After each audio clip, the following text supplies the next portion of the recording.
Hey everybody, this is Ryan Coogler, co-writer and director of Black Panther: Wakanda Forever, and I'm joined with a couple special guests. Hey, this is Joe Robert Cole, co-writer of Black Panther: Wakanda Forever.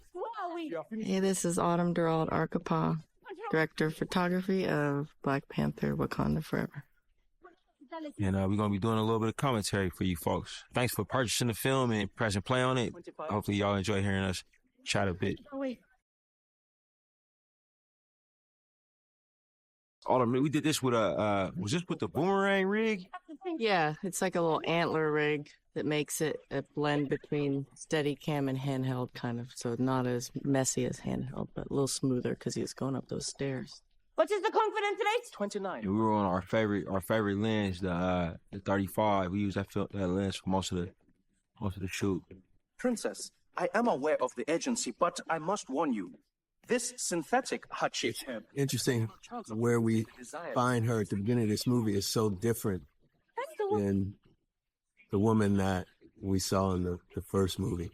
And the journey she takes is so different. This scene puts her in a whole different headspace than we've ever seen her in.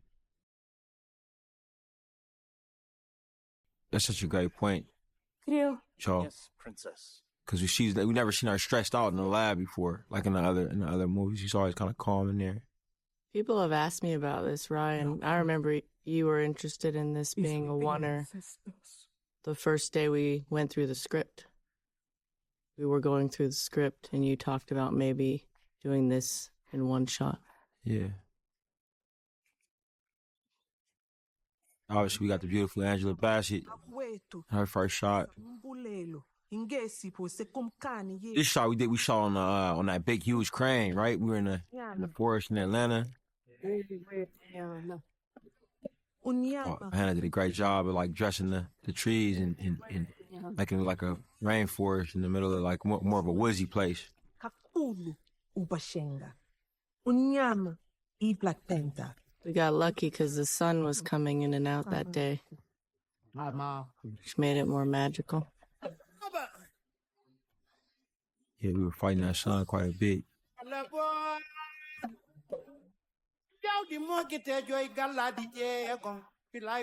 was interesting too, because y'all remember we wrote this scene, and then like towards the end we realized that, oh man, we needed to do like a procession, like right before we started the shoot. It was a little bit of a late ad. So beautiful. Man.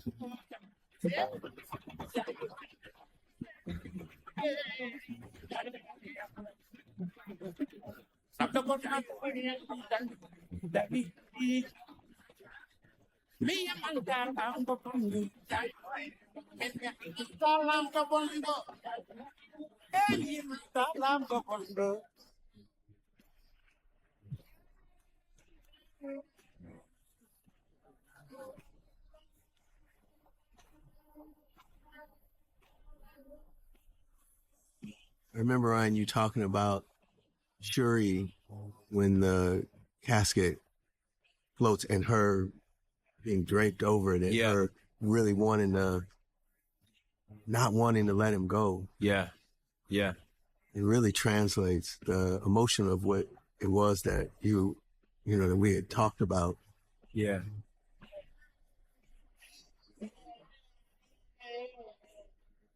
Yeah, it was just that idea of her struggle with tradition and the spiritual.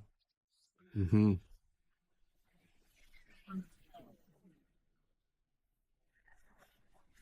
The idea that she breaks with tradition in this actual ceremony. She goes back and touches the casket at a point where she's not necessarily supposed to. Mm-hmm.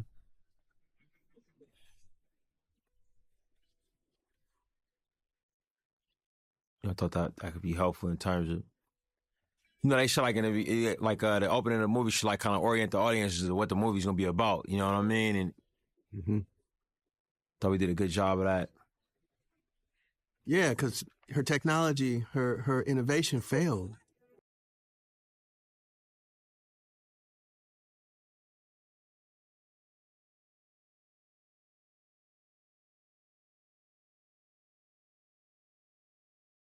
And then just like the motherhood, we would talk about that a lot, Autumn. Yeah.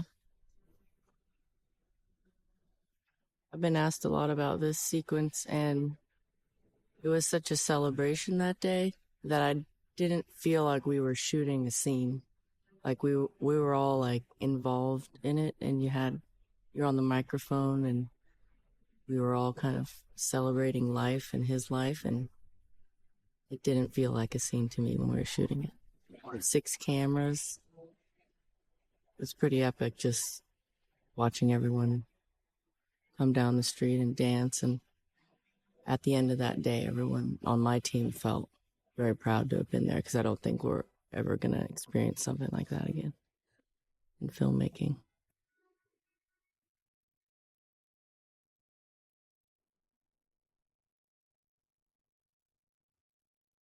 This was made shortly after Chadwick passed away, and they put it on the film for Disney Plus.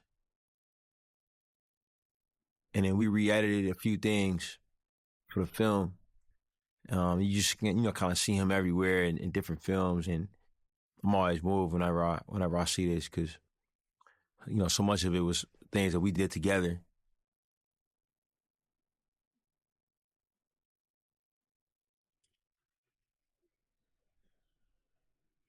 What's crazy about this, Autumn, you remember this was our first day shooting, crazy enough. I know. It was our first day. And it was a long day, because it was an actual location that we went to. And Hannah did a great job of dressing it, make it look like United Nations. It really set the tone for the whole movie, I feel like, because all these strong women coming into that space and how we shot them. Mm-hmm. It's how we shot everything, but it feels like we already had a pace going that was great, but it was our first day. Yeah.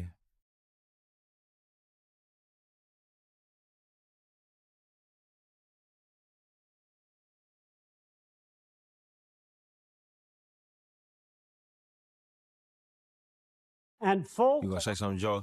I was just thinking about how we were figuring out what order that the scenes would play out, the infiltration. Yep. And then the mining boat, the undersea mining in this scene. Yep. And kind of trying to going back and forth, like which one should go for, what's the best. And what you guys landed on in the edit is it really, really builds in a great way. It really sets, like Autumn said, sets a tone for. It's been our policy to never. Wakanda is not weakened at all. Yeah. By like it says so much. Yeah. Big shout out to Ruth too. I thought she did a really cool job with these Kingsguard costumes too that you see next to Angela. And I'll tell y'all a secret that's funny. We were experimenting with all type of stuff in this movie, and at one point we experimented with taking these 2 scenes out of the movie. Like the UN and this scene here. What? And we were just talking like it'll work without it because of X, Y, and Z.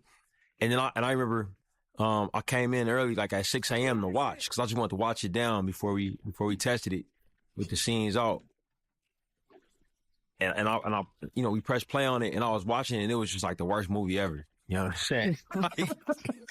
I was like, oh, this is terrible. I remember at some point I was like standing up in the screening room, like completely alone, like 6:45, and I'm just like calling on my phone. I'm calling Nate. I'm calling everybody, like, yo, this is a mistake. We gotta fix this. But it's a trip to understand like how important these 2 scenes are, for the movie to work. And Angela and all the ladies are incredible in them. The protector. It's just exciting. I remember when I saw it for the first time.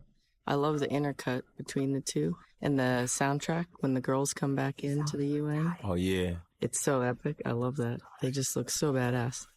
Yeah, it's definitely one of my favorite pieces of music. It was a good time shooting all this stuff. And this was way later in our shoot, actually. Remember? Yeah, much later. Yeah. We were happy to have a full set here, do the action, because it always makes it easy when you can look all directions and you have a full set. Yeah, absolutely. Upstairs, downstairs. Mm-hmm.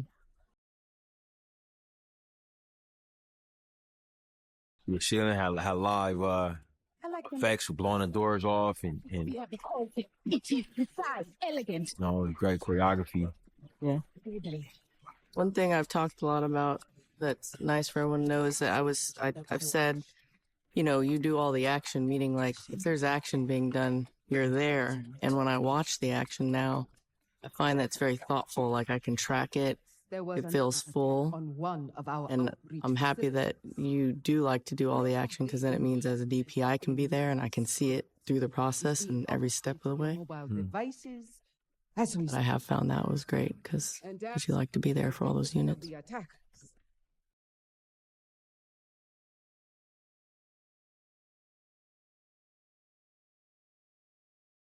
I remember Ruth talking about how expensive these dresses were for the ladies. It was absurd, like a one-time shoot. I think it was the last time I asked her how much a costume cost.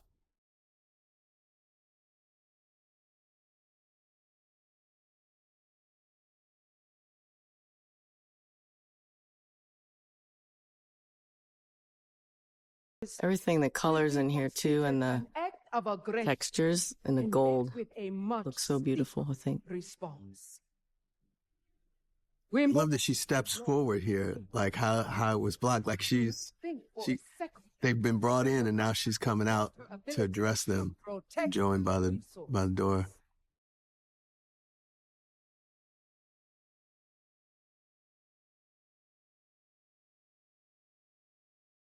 Yeah, we were trying to do some pretty coordinated blocking because it's like half military, half half politician, and whenever you're around like security details and like real high end, it's always interesting how like balletic their movements are, how coordinated they are, I feel like we talked at a certain point about seeing her land with her team.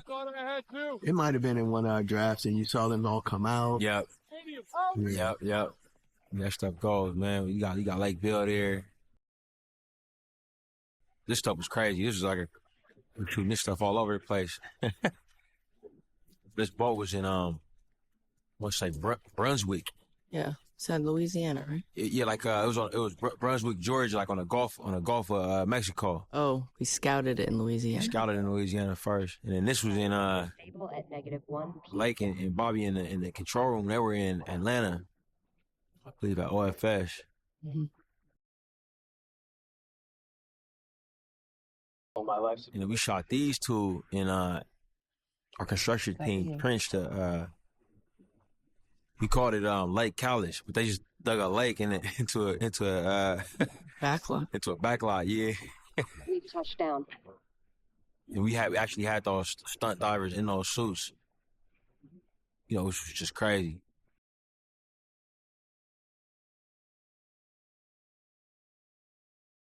Yeah. Did you guys do this day for night? I forget. We shot night for night. Okay. Yeah, with the underwater unit. Whatever it is, it's solid. Yeah, shout out to Jeff Bauman, our VFX supervisor and our director of our underwater unit. They were shooting nights. So I would go back at nighttime and hang with them. Let's go ahead and get the detector out of there since it's the only one we've got. Heading toward... Because the tank wasn't really that deep. Like if it was sunlight out there, we would have had to tent it. Yeah, I remember we entertained that, and I think that wasn't going to happen. But I think, what was it, 16 feet deep? Something like that, yep. Yeah. Yep. Copy that. I'm going to fix it up here. And then you guys did this second unit stuff in Brunswick. Yeah, we were out there in Brunswick. Yeah, with Darren Prescott and Marvin, those guys. I was able to fly out there for a couple of days. And Carlos, my second unit DP. And Carlos, yeah, shouts out to Carlos.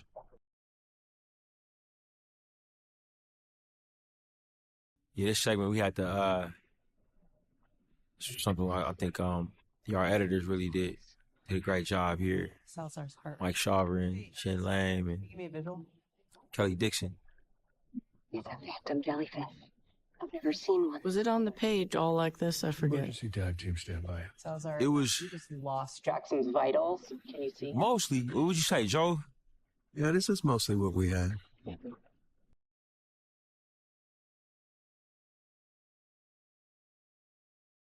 You might have wrote that she saw actual Talakhanil underwater. That might have been in the page. She saw it, like she saw a guy. The cut umbilical cord, the cord, all of that was there. The dialogue is more or less what was on the page as well. Mm-hmm. I love what Ludwig did with the song, with their singing. It's beautiful and haunting and It's like an opera. yeah. Also, this is our IMAX stuff, so we decided to shoot these sequences IMAX. So this is with the same camera we used for main unit, Sony Venice, and we switched up our lenses for this sequence. What lenses were these on? They're ultra panatars. They're 1/3 squeeze anamorphic to cover the deliverable for IMAX. So our ratio is just a bit taller, but still has a little anamorphic vibe on it. I love the color in here. You need to send in a strike team immediately. Love. Mayday, this is Rudder 625. We are requesting assistance immediately. It's Wakandans. Our helicopter there. The blades are CG. Helicopter's practical there.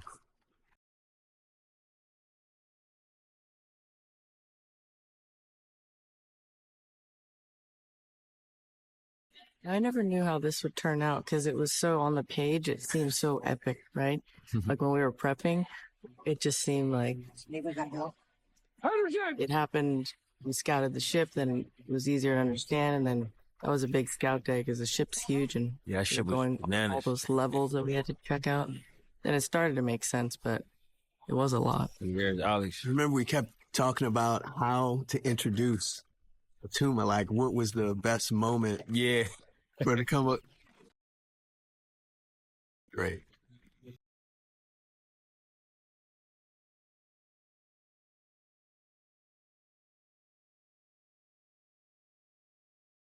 That's like taking off full speed. This was drawn. So we rebuilt this helipad on a backlot. Yeah, now we're back on our Atlanta set. Real helicopter rig.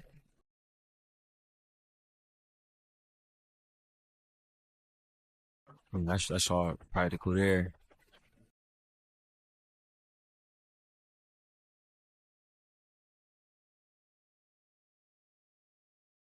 Yeah, my Bill. Fan favorite. Badass. Yeah, she's a real deal. You guys decided not to show Namor here. Namor landing, that's a heartbreaking edit, but I see why now. yeah, it was a really cool shot. Yeah, A really, really cool shot of him landing on that helicopter pad, but it's more suspenseful without seeing him coming. He's there in the shadows. Yeah, it keeps the mystery of him alive. Yeah.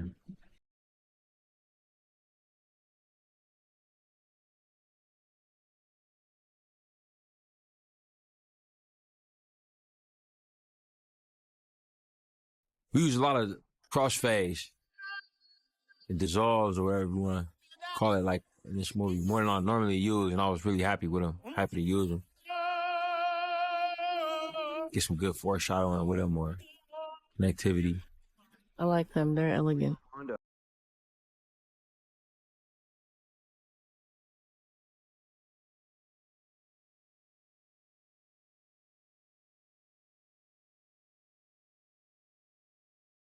We mimicked this shot, right? Yeah. In the first one. Yeah, it's an intro shot of a lot of mirror images, mirroring scenes from the first film and this one.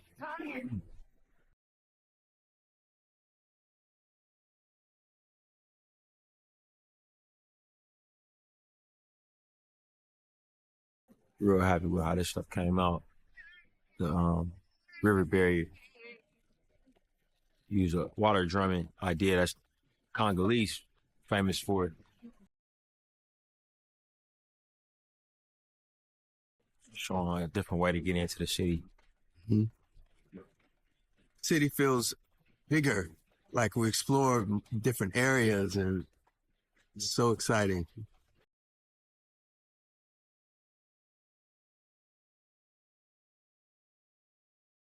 Yeah, we were talking about that in the writing, just like what more do we see, and I think we accomplished it.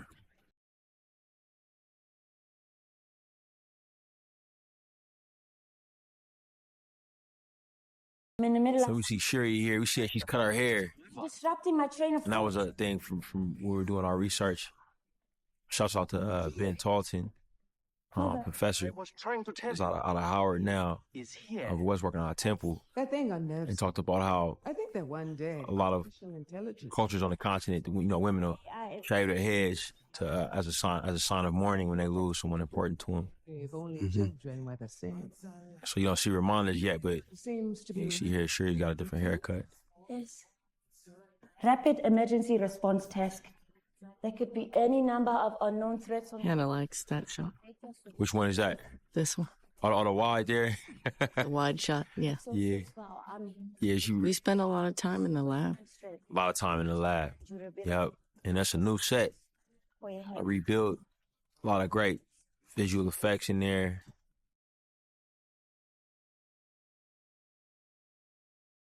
What about? You know what I loved about shooting on those wider lenses, even with the close-ups, you see more of the world around the characters.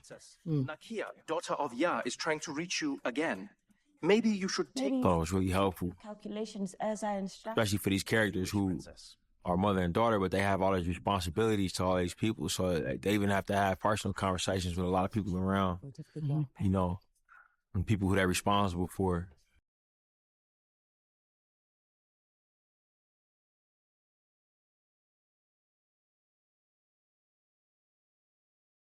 I also find when you have more width, sometimes it makes people feel more epic, right? Especially when we chose to shoot with that 35, because you can center punch them and they can feel close to you, but they dominate the frame in a way that's different because you've got double the width on the format. Yeah.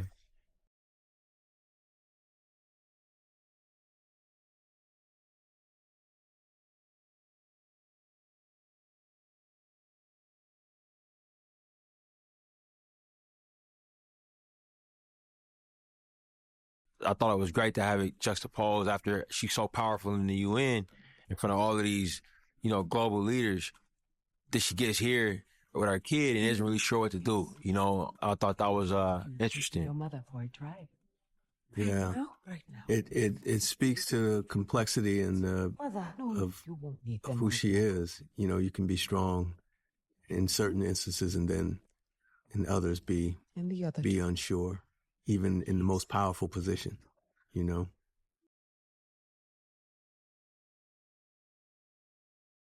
I remember you wanted to do that.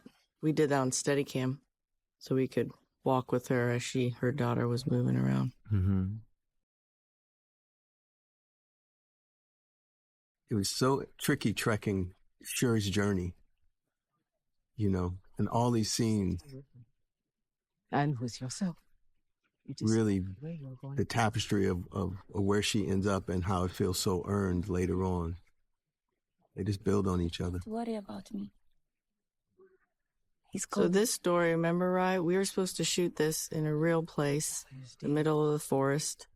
So there's like snakes and bugs and mud. And I remember we scouted it, I was like, night shoot in the forest with the snakes and the bugs?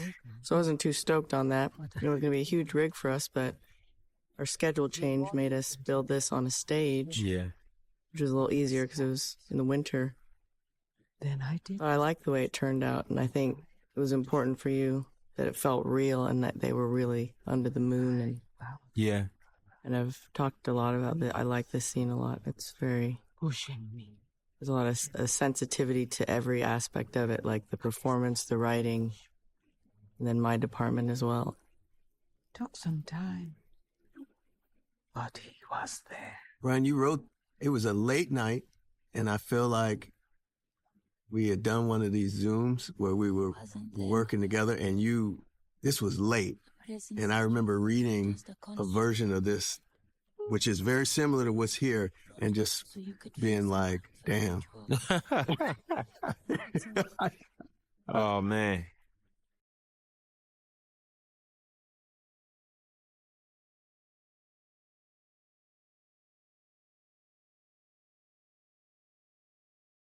Yeah, we always talk about this scene as being the movie. Like, if this scene doesn't work for you, then the movie won't work for you. You know what I mean? I think all of the best movies kind of had those scenes, you know, where everything is there. And was really interested in this idea of fire and water and like the juxtaposition of them both, and both things being like things that you need, but also things that are kind of scary. You know, in this ritual, you need both of them.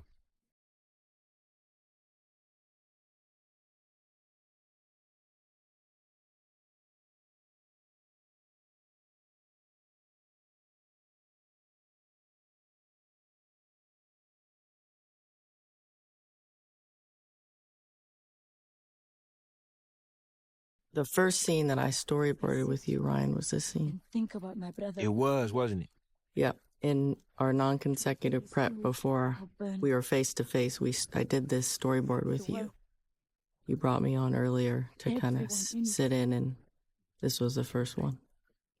And I didn't understand it then. Obviously I didn't. And then now when I see the scene, it's very special to me because I think I never had an idea of what it could be or what it was when we were storyboarding.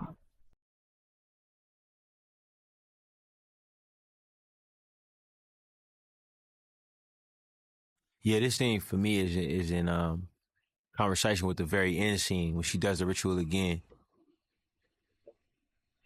She gets kind of two different results. She denies the ritual and then gets this guy, you know. Mm-hmm. And at the end, she does it and then gets her nephew. Yeah, here we go. This is our antagonist. Stop! Right there! To no square ties, Namor. How did you get in here? I remember just going through all the iterations of how much he says, how much he's going to reveal, how much he's not going to reveal, how much... Yeah. About a place like this. We went through them again in the edit, bro. Never have to leave. Yeah. Man. Never have to change who they were. The cool thing about this, I think, Secret to the world. I've been talking a lot about when you see him flying, all of those sequences, we shot somebody in wires doing what you see. Like, it's not, everything has a reference, and it was a big rig here for him to... Yeah, coming out of that water. Come out of the water. Yeah, it was nuts. Did the previs early, came up with the sequence to see how you wanted to reveal him. A lot of effort and work went into that. Yeah. A lot of meetings. Wakanda's help to prevent lot happening again. They use a machine designed by an American scientist. It's one of our bravest scenes, I think, as far as darkness. Yeah.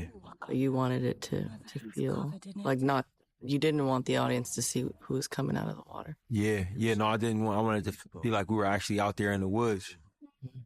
Or in the bush, as it be called on the continent. The planet for it. His choice. But yeah, it's got a slim margin of error, you know. hopefully y'all got your TVs tuned right. I actually, when I saw it recently on the other side of the world, the projection was dark, but it was beautiful. Oh, that's awesome. Like, because you know how when we grade it, we never know, you know, how projectors are across the land. Yeah. Yeah. There was a beauty to it because it was a little bit dimmer than what we had graded. Yeah.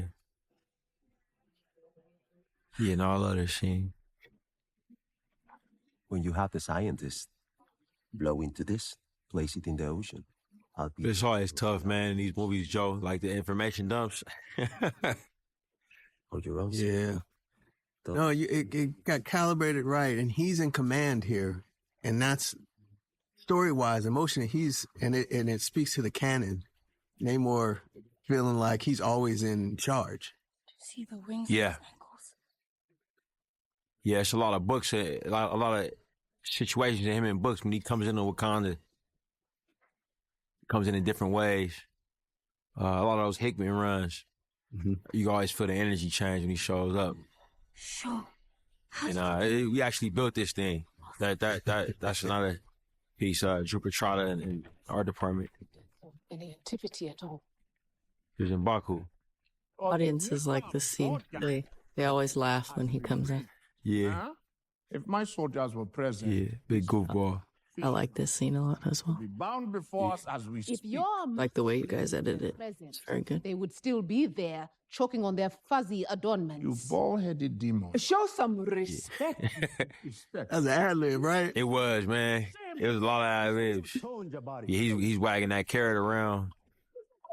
He was in the script, though. He was eating. Yeah, carrot was in the script, yeah. Yeah, carrot was in the script.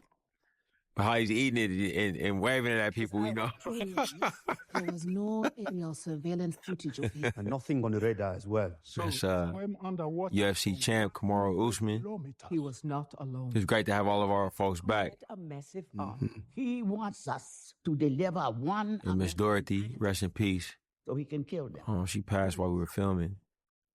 So this was our last role, but Face an enemy with access to couldn't be vibranium. proud of that to have had her back again. Panther to protect us. That is because this white. This was early on in our shoot, remember, I think?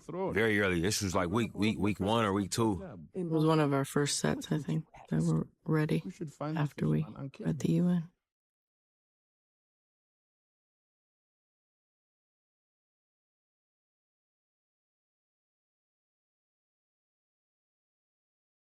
Remember talking about where M'Baku was going to be at this point, wanting to go and kill the fishman. And Yeah. Then, and then where he ultimately ends up being at the end. Is it just Big old giant arc. because this Yeah. is getting uglier?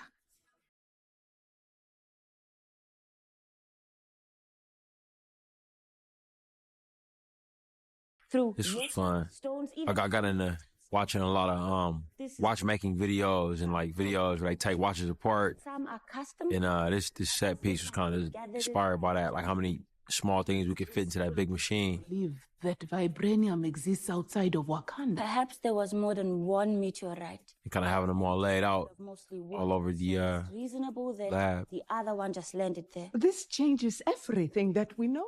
The Great Mound, all of Yeah, this set was great because all of our light was built into the ceiling, so we could turn things on and off depending on which direction. And then we put the smaller units on the ground to shape our close-ups. I do have But it's nice to have a set where you can see the ceiling and have all the lighting come from Question. one big motivation. To be in the field. Yeah, I remember you asked about that a lot with a lot of our sets. Like you know, can we have a ceiling here? Can we see the ceiling? It might just be exactly what she meant. That was an interesting idea. I thought it was a great collab between you and Hannah.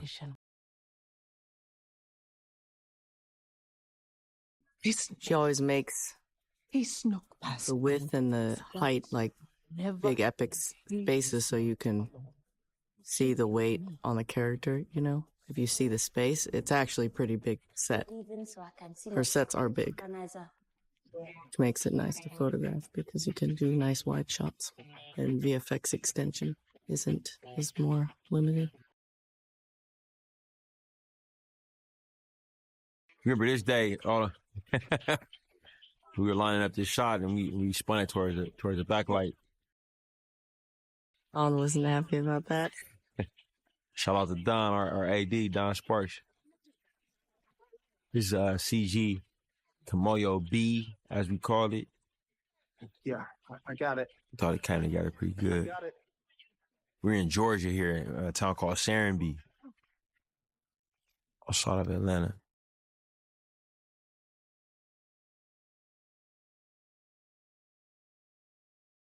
Oh, it's great to have Martin Freeman back.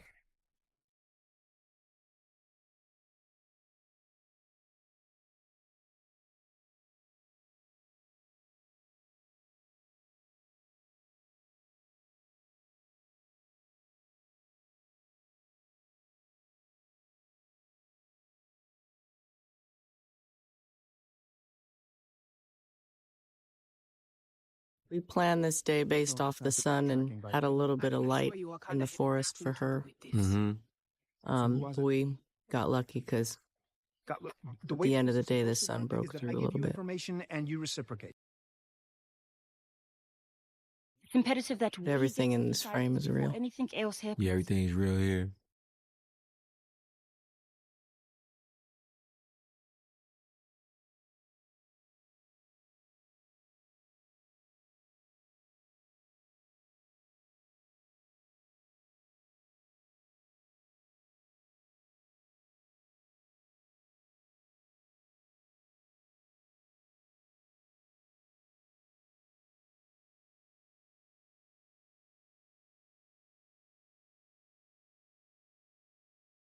those transitions, how to get to him, and then to like really finding the right way to make those impactful. Yeah. 800, right? We shot this actually on an MIT's campus, the MIT campus in Cambridge. I got the horror about a It's a can. very famous sculpture there behind Dominique, And what grade did you get? called the Alchemist, I believe it's called. But it's like made out of all numbers. It's really interesting. Thanks. They normally don't let you guys shoot on that. That's an iPhone. That's correct. Wasn't that hard to get? Yeah, that's correct. They came around. We have located the scientists Thankfully, shouts out to MIT. of our Wakandan village. Really helpful when it was all said and done. Please tell me it is a professor. People like this sequence. They laugh at the dialogue here. Bring this Yeah. back to Wakanda. Boy is very funny in this scene.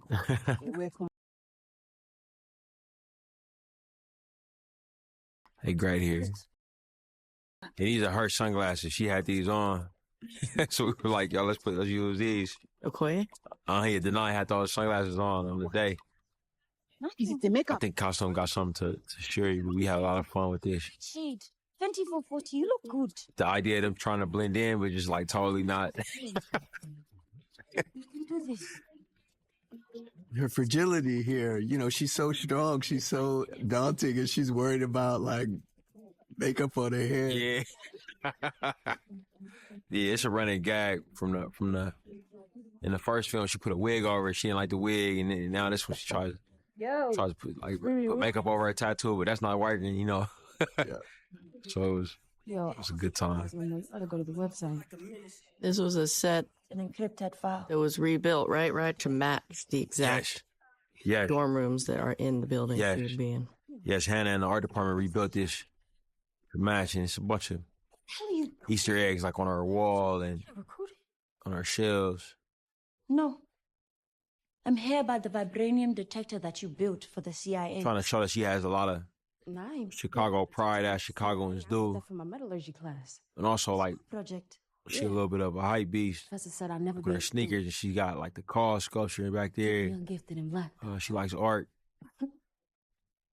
Likes crafting things. I say that in Wakanda. We had this is like the first machine she built.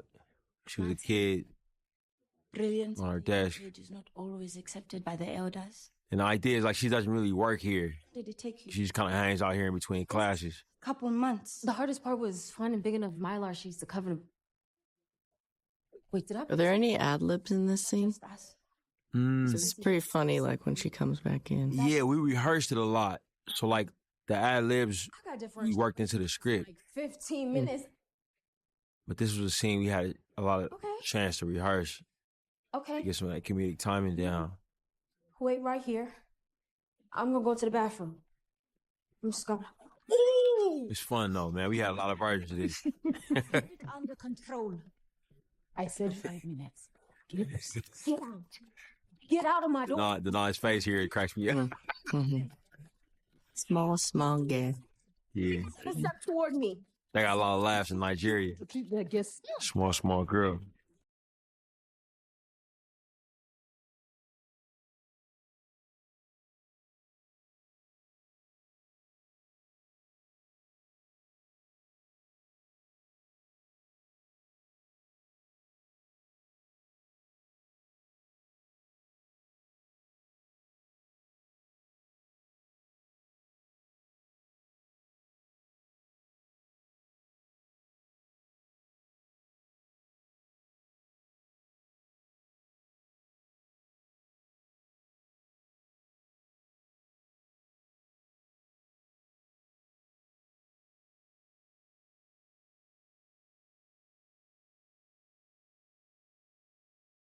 All by herself. It's very good. Got this. With your heater.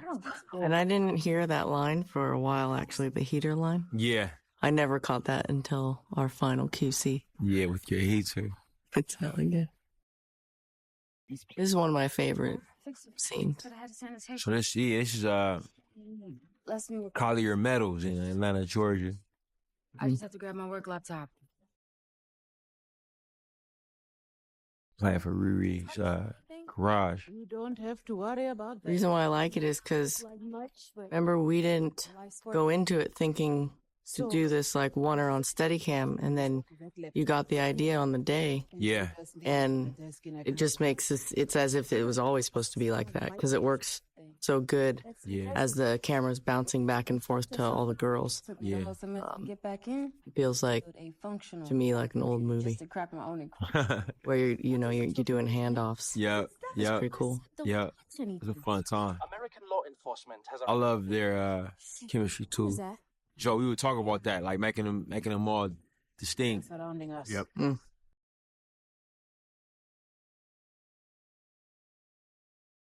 I've snuck up on you on this day when we were shooting. You called me a ninja. Oh yeah. Oh, you were there. Yeah, you did sneak up. That was great. Why do not make this shit right here? I was doing so well. All of this stuff we had such an amazing crew. Our fixtures team, Philibeta, working with the art department, because all these like practicals in here and all these little digital things, we had control of all this stuff. So some of these sets, they, feel so real. Namor sank an entire. They have all of like just so much time and effort went into rigging all this stuff. So And the fixtures above as well. at the very least of are ours. Listen, we need to work together to get out of here. General, they've got us surrounded. Maybe we When should... you say fixtures for like layman like me, what do you mean? Yeah, so everything, all these practical lights. So the hanging lights above are ours. Like Hannah would send over design, different options for the hanging lights. And then we'd have our fixtures team rig them working with the gaffer so that we could control the level of those lights. And every bulb that you see in the frame here, practical bulbs, we had control over so we could dial them to taste. But that takes a lot of, time and prep to get all those wired. So we could control them off our board with our lighting control programmer, Scotty Barnes, who's a legend and done about 16 Marvel films. Big shout out to Scotty. He had a great vehicles team on this one. Please? Casey and those guys. Keys are on the seat. Once we get to the other side of the bridge, we can lose them in Boston traffic. General, we really need to split up. Listen to me. We are not in your lab. We are in the field. Now get her in the car. What is shouting at me?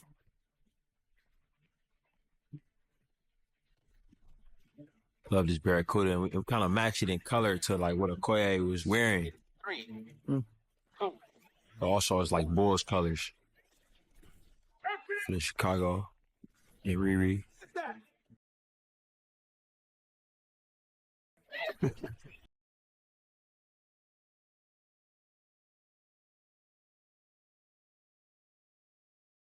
Piloting? We did this all practical Yeah, it's practical stunt here. in that stage. Yeah. Yeah, practical stunt, practical gag there going through that door. Also practical here. No, I was pretty impressed with Jason Elson, our amazing A-camera op, because you guys were, I remember, on the day discussing dialogue a lot to get all those beats right where you landed. Oh, yeah. And I remember a lot of you and him were conversing a lot about trying to get that right, because it was very dark. Think about how dark it was in there, and he had to land on them. Oh, yeah, big time. Right moment. Will not be.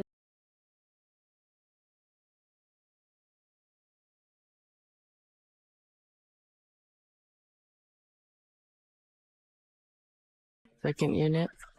Yeah, this is second unit in Worcester.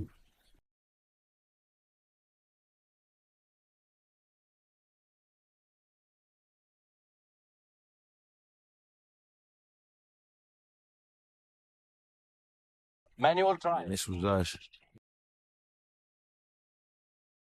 Us. Second unit there. Second unit there. Us. Second unit. Us.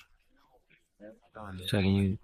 We need to find an extraction point. There's one across the river. We worked with the LED array. Yes. Some of our close-ups. It was amazing. Technology. We did a lot of previs of this Yes, we did. to figure out what you wanted for There's a lot of storytelling in this, so it's like fun car chase, but also a lot of story beats.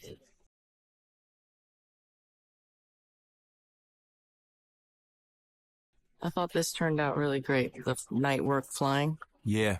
Shout out to Michael Rollo and the VFX team, because it's always hard to do this type of work, you know, where making something look real when you have people flying. No question. Level is now 55%. 28. Like we were flying at night.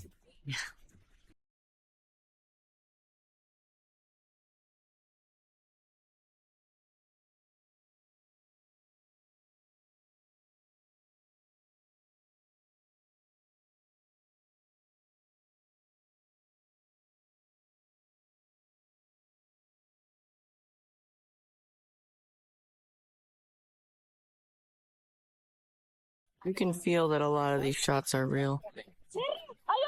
The car stuff. Mm-hmm. Which is nice because at first when we scouted it, I remember there was a lot of talk about not being able to shoot on some streets over there.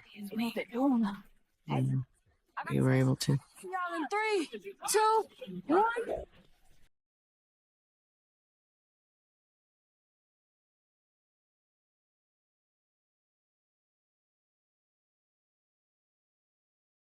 Is it cool for you to see how this turned out, Joe? Because this sequence that on the page is pretty crazy. Like all the stuff that happens in this sequence. Yeah, it was it's great. Like you said, the storytelling so much. They were different. You know, Reeve's up in the sky. There's a motorcycle. There's a car,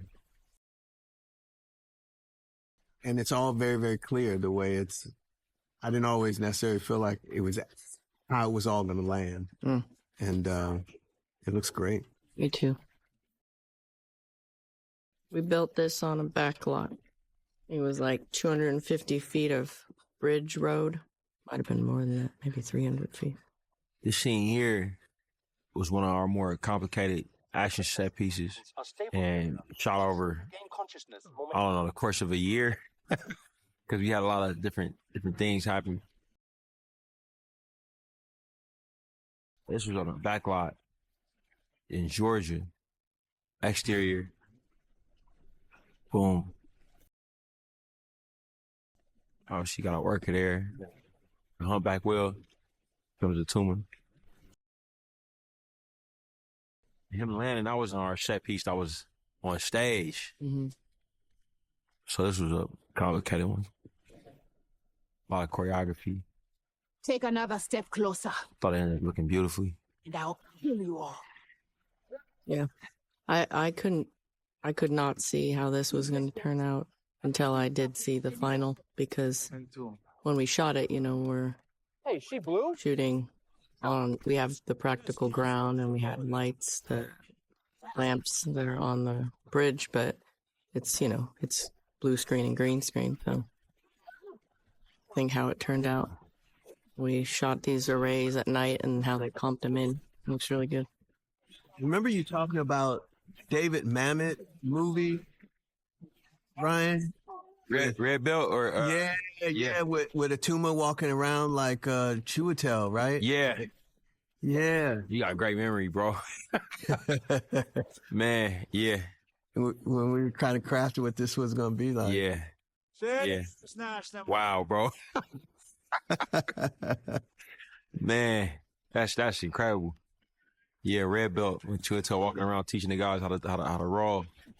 And talking to them while they were like talking each other out. I was real proud of Alex and Denai with this one. Yep. Super complicated fight sequence. Shouts out to Aaron Tony, our fight choreographer, and Andy Gill and Chris Dennison, our stunt coordinators. This was kind of about like learning their characters through combat. Because obviously there's a language barrier here. So they communicating through, you know, through action. And this was about, you know, Okoye's toughness. Really wanted to put her through it. This is an unbelievable stunt right here. Yeah. Oh, the Gemini there that took that dead man hit. feel like I was there that day too. Yeah. Stage? You were. Yeah, I was Right there, here. yeah. It was a tough one. That was our last day of shooting in Atlanta. It was. Before we went to Puerto Rico. Yeah, I gotta give a shout out to my gaffer, Brian, and key grip guy, because when we did this setup, it was huge. It's a very big night exterior setup outside on a back lot. To be able to light all that at night in the rain. That's denying the tank there. Activating interpretation. I'm Shuri, Princess of Wakanda. I demand that you take me to Namor. Do not. Man, just holy Toledo, man. A lot of work when it is. The crazy part about these rebreathers, too, is most of the time they were CG. CG rebreathers, CG water. Here it's practical. Because he's going to pull that off. So his headpiece, too, right? Yeah, his headpiece is sometimes CG as well. Sometimes it's practical. The artist was so good, it would be hard for me to tell when it was photographed and when it was CG.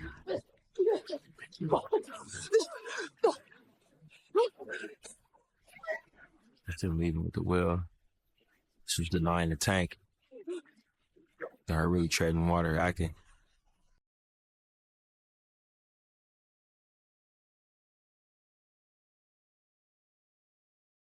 How many different versions of the dialogue in this scene did we have? And this one, oh boy. None. Man, tons. Tons, man. Our field ops got a tip from Langley. Big shout out to Joe. Right. Who made that call? She did. And then got to work with Julia Louis-Dreyfus, which was awesome. She's a lovely woman. Really? Well, crazy funny. Some of the stuff she would do was too funny for the movie. You've been on every of them since they took out our ship. That's why I wanted you here. You're looking good. Oh, This was on our same set, but during the day. yeah, that's yeah. Maybe I'll drop by sometime and jump on your Peloton. And it was crazy rainy this day. You remember all them? Yeah, that was hard. You want to walk me through the evidence here or what? We probably shot like a quarter of a day. Okay. And it started raining. So what happened? Ducking in and out of that rain.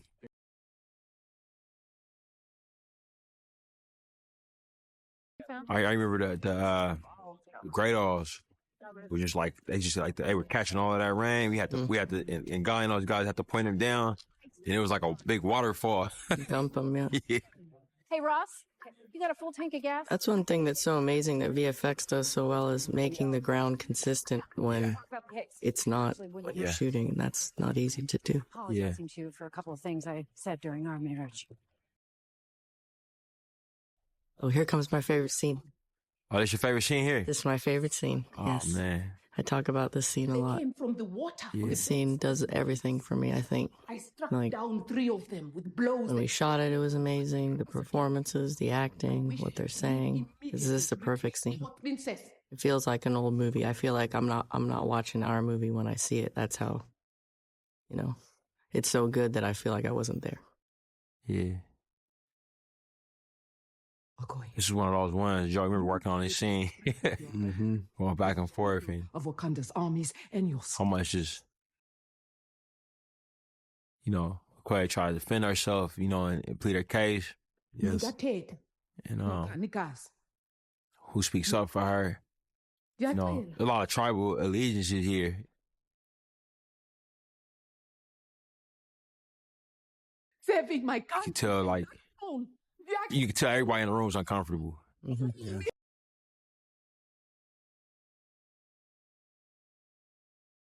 And big time show of vulnerability from probably arguably two strongest characters in Wakanda. She raised Both of them against her incredibly vulnerable. for Wakanda. Is her treacherous husband now. And this idea of not having the ability to talk privately, If she wins, mine. In your niche positions.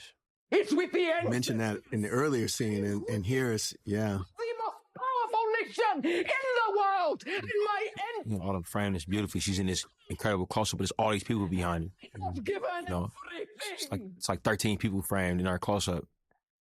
And you feel it. Do you like this scene, guys? Like, are you happy with this? I like the scene so good every time. And you see how she's off center there? I don't know what happened. After Yeah.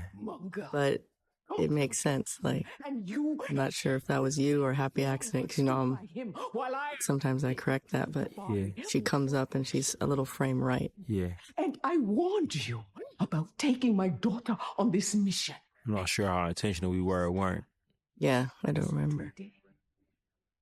Another interesting thing is every time you see our spear in this scene, the tip is CG. Because we had that magnetic tip the whole time. She's going to plant it.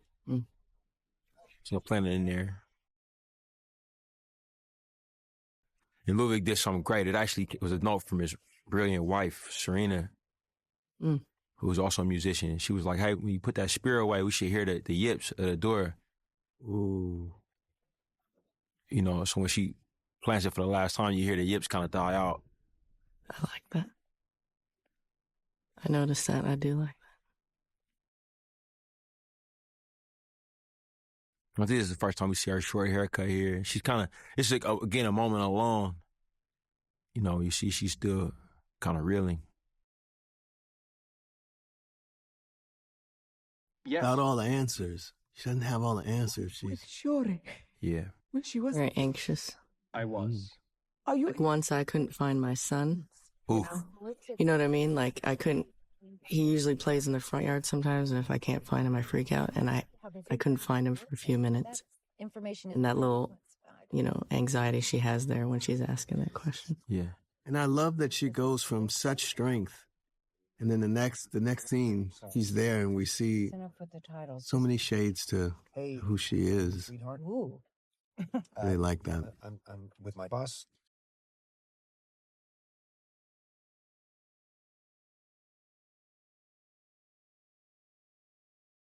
I feel like we had this in a garage at one point. So there was like all sorts of like this conversation. It was in the garage. It was. Yeah, It wasn't supposed to be. Yeah, it was in the garage, and we moved it outside, and all of them got mad at me.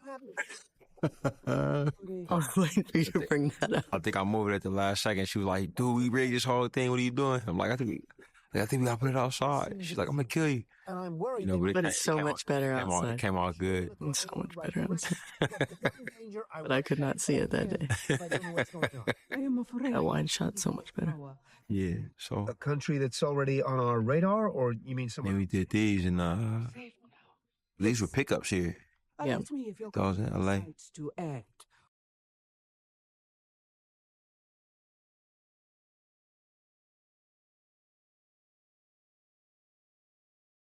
Oh, and just for the audience, the driving stuff we did for real, which is great Track of them in the North Atlantic. because it looks real. People who took You know, the process car, right? Yeah, it's always tricky to make it look real, right, when you're doing a blue screen out the window.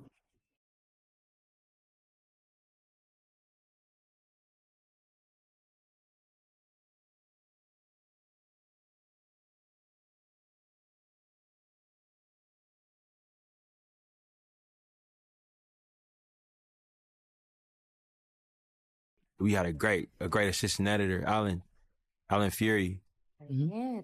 He's Haitian by birth and has some connections with some filmmakers there, so he was able to connect and get it done. Obviously, the brilliant Lupita Nyong'o. Excusez-nous. Gantita, s'il vous plaît. His shoot was so fun. Yeah, Puerto Rico. Yeah, It was a good time. Yep. Very good time. Nice way to end. Yeah. Mm. I mean, this is just beautiful coordination between Ruth and Hannah and Autumn, her department with the lighting. But I just love how these women, costumes, set, just fit in. They grow. Everything. It was real. I recognize some of the concepts here.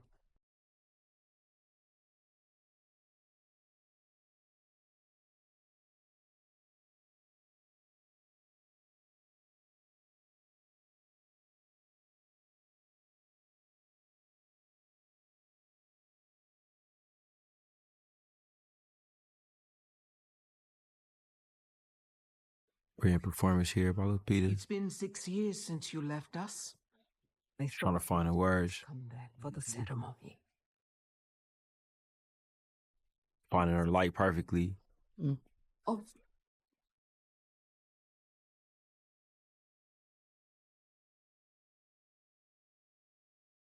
This was a lot to get in that one day because we only had one day at this location. Yeah. And we had to rush, remember? And it was a lot. It was wild.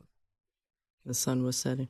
We found time to take a walk through that courtyard, though, right? Get some of that good. You get like a juice bar or something. Yeah, I remember across the street. Yeah. Man, it was hot though. Yeah.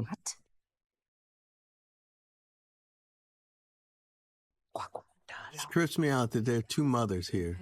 Yeah. Big time. Where she is being held. And the weight of child's death and all that's going on it's so present with them. Yeah, big time. We wanted to make all the Lupita scenes like have rewatch value. You know, like once you know what you know from the end, to look at them again and realize that's what she's playing.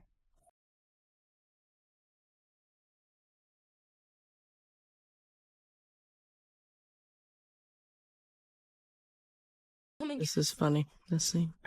The dialogue is great. It's great set that amazing. The art department built here too. A lot of effort went into that set. A lot of effort, man. A lot of hand carved mice and stalactites. It's my belly again.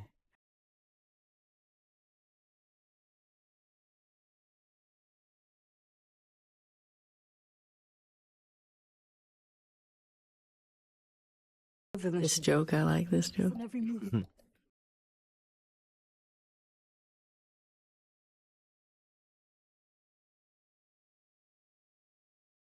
Yeah, Dominique's great, man. It's crazy. You know, we met Dominique. She was auditioning for the part of Shuri. You know, these were the top two choices for that role, and it was great that have her be Riri. Get the two actors to work with each other. And they have this great chemistry together. Angie, who's there, was trying to offer her some food. Was a stunt player who we upgraded. Fantastic. Backlot. Or no, not back. No, we were in the forest. The forest, but yeah, Bukar Farm. And they did a good job making it look like not the regular forest. Beautiful job. Remember when I walked on that set, I was like, damn. Yeah.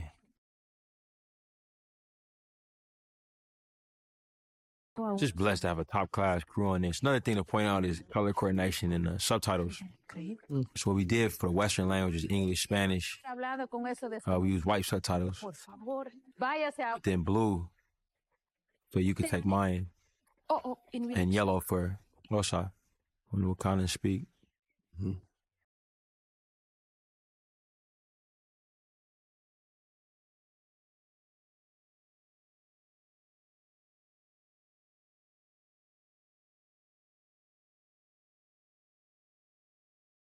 But you did great work on this one, Shaw. With the story. Nuestro Dios serpiente. I liked it in there, that hut. De ese reino y el reino de abajo.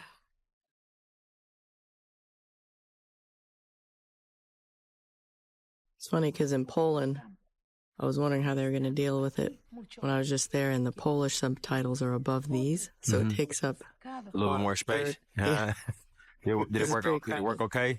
Yeah, no, it doesn't happen often when it's that tall. Oh, I remember this shot. Oh, yeah. Ryan, you wanted her to stop in this very particular spot so the light kind of flickered in her eyes. Oh, yeah. And Brian did that and made it get right in there. Shout out to Dr. Aldana. Big time. What? Yeah, Dr. Aldana was our Mayan cultural consultant. He fluent in Mayan and knows how to write and read the glyphs. So he was very helpful.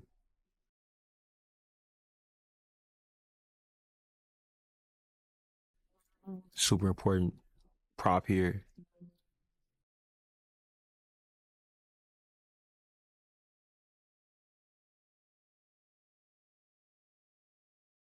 And this was a 360-degree set here. Have you been complicated lighting? I think all of you guys were bringing like shafts in through the thatched roof, right?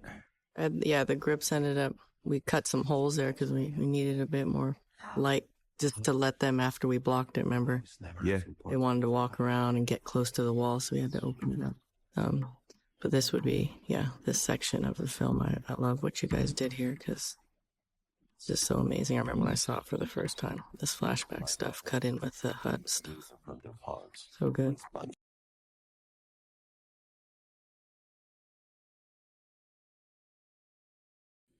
Just big shout out to Tenoch, man. English is in his war, and English is second language. My people turn to God.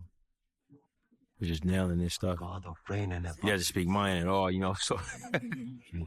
Gave our shaman a vision.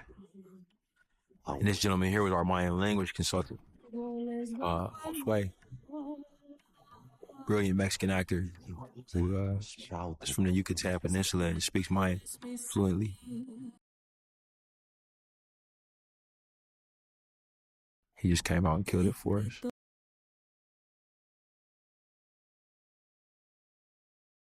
Big shout out to our makeup department. With me at the time, she did not want to ingest the plant. Fear of what? When you were editing this, did it have a lot of different versions, or did it kind of, because it was so, you liked it so much, It did, but it was like very this was a scene where like microscopic changes could have like massive impacts.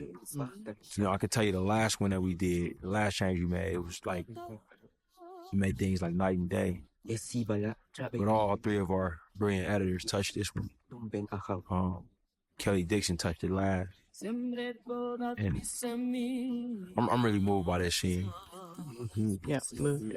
They all felt sick. And their lives, their experience was there.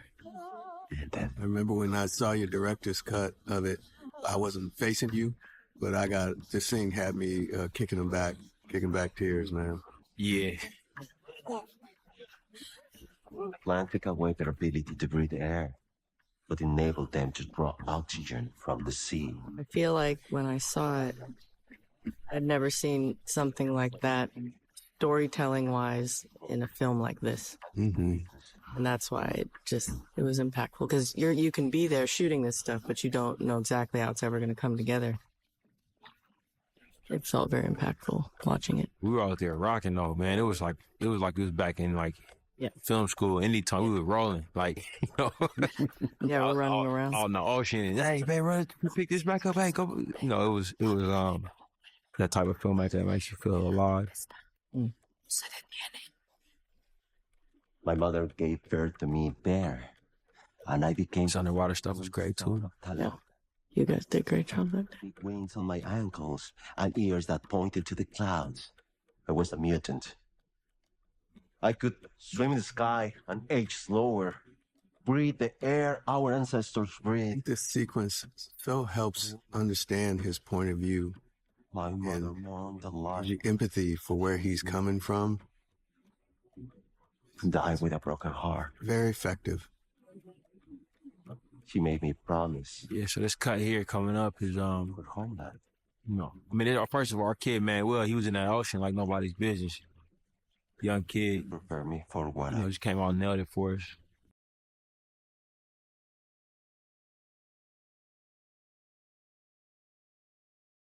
Just see this cut coming up.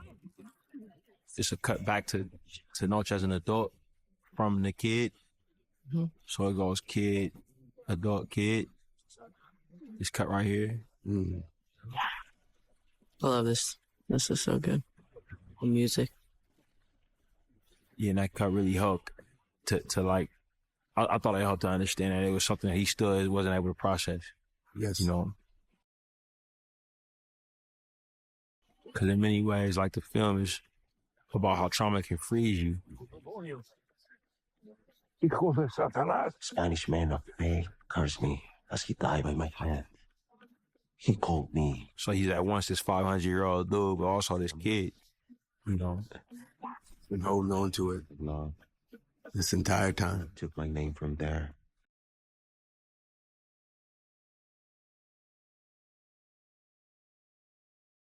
Yeah, we had fire in the house and then VFX extended it a bit. Why are you telling me all of this? Remember we shot that into the night. That was really pretty. Oh, yeah. It was also a full day. Some wild days in Puerto Rico. Let us go. It must be so hard to edit stuff that's like, there's so much good stuff. Oh, yeah, that's why I hire professionals, I'd love the donation. I get involved at a distance. You can go down during that. Hypothermia will leave you almost instantaneously. Trying to find one of the things that this film does that the first film also did was the orbit of your hero and your antagonist, your protagonist and antagonist. They're orbiting similar issues, internal issues, and his inability to let go is what she's going through. Yeah. And so they have a shared. There's a connectivity and emotionality that comes from that shared journey. Yes.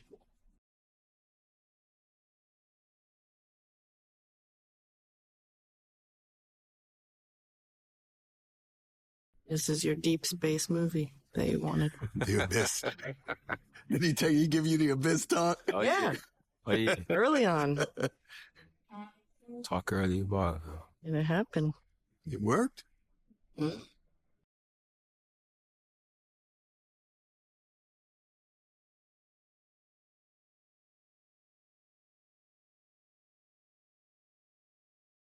So it's just a lot of different places and techniques, shots.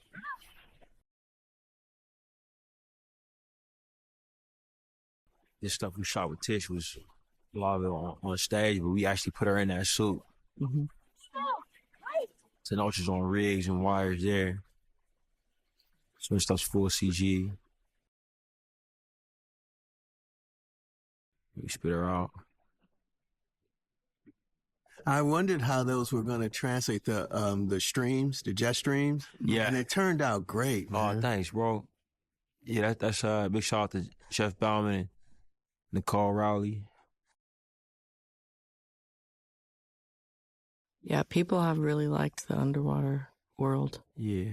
That's, I guess, the one thing when you read the script for the first time, since it's new, you have to have big imagination. I feel like it came out really great and really big. Because when I was reading stuff that you guys were writing, I was like, oh, how you guys gonna do this? Oh, whales jumping around over here.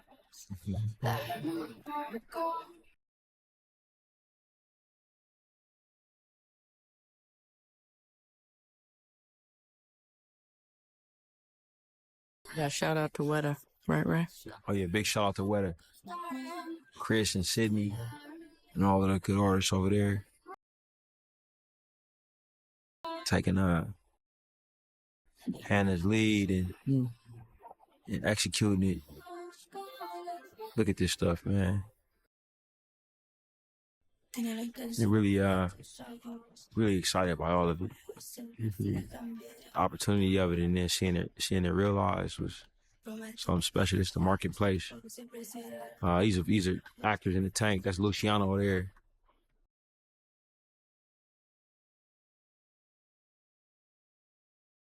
These also actors in the tank, and these two young actors. They're actually siblings, brother and sister. These two coming up here, and they competitive swimmers. So they were real comfortable in the tank.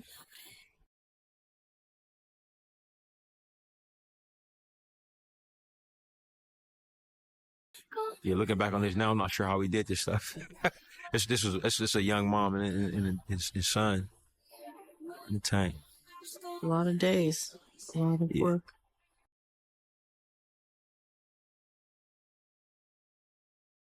And then the Sistone. It's beautiful. We didn't name it in the movie, but yeah, you get to have something. The script we did. I brought the sun to my people. I know. I was talking recently about the fact that we shot as much as we could in water, so you'd always have a reference because you wanted it to feel real. Yeah. And then we also shot it dry for wet. Yeah. So that Weta could take both of those and recreate it. Yeah. I think that's why it is successful, because it was great. Yeah, this shot was one of those. That same day we shot all that stuff with the prologue for, not prologue, but the origin story for Namor's people, and this was the last shot of the day. If you remember that, Autumn, we had one take before we lost Sun. Got Lupita out there, and we got it. That shot excited us a lot. We were very happy about that. This was on the stage. Yeah, great work from Ruth on this suit too. This War Dog suit. Oh, she just killed it. So much texture and color and reflection in fabric. I thought this turned out really good. This little sequence here. You guys did it with the music.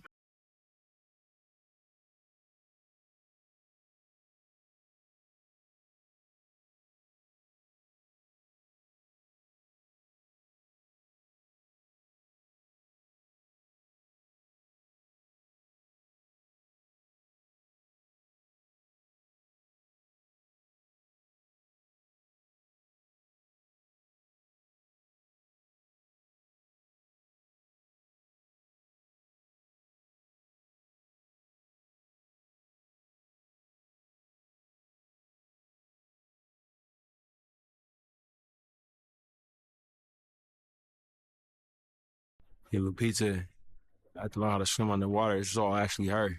Right here, moving on. Going along.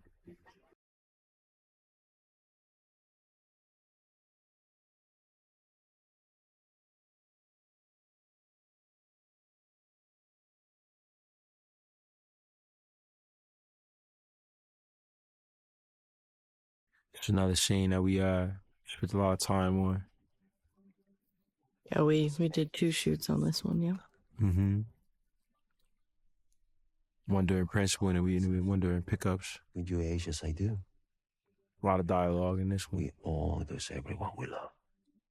I remember you wanted to cover it both ways, and I like the way that turned out. It's very nice. When he finally asked me to help him, I couldn't. Yeah, we did back overs and front overs, jumped the line. Does that make sense? Purposefully. The ancestors would give me gifts and skills. But wanted to feel intimate. He saved my brother and I couldn't. In this scene, we wanted to be in conversation with the scene with Shuri and Ramonda at the riverbank where Namor first is introduced to them. Only the most broken people can be great leaders. And Namor ends up referencing it at the end of the scene. But and how ideas like, she meets this guy who's essentially what she could be if she doesn't I will not stand figure it out.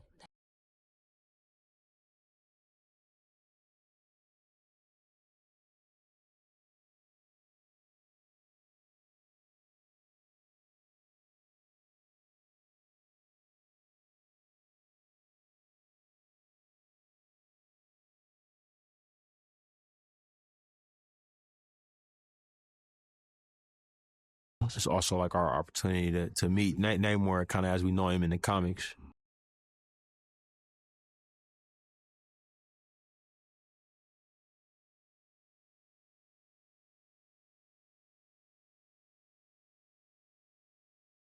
I thought Tenoch did a beautiful job with this one.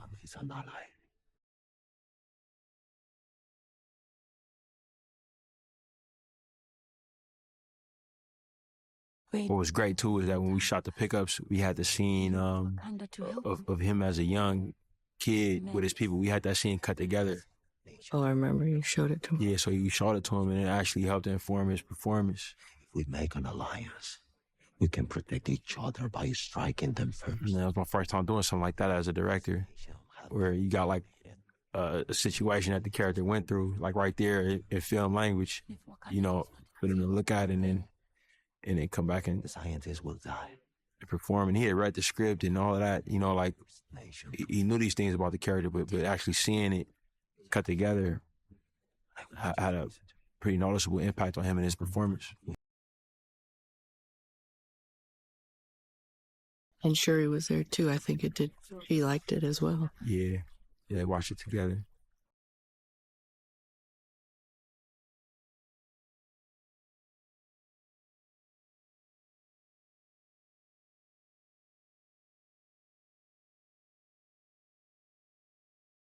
Also, I like the great leaders line. The most broken people. Yeah, that was a Tenoch ad.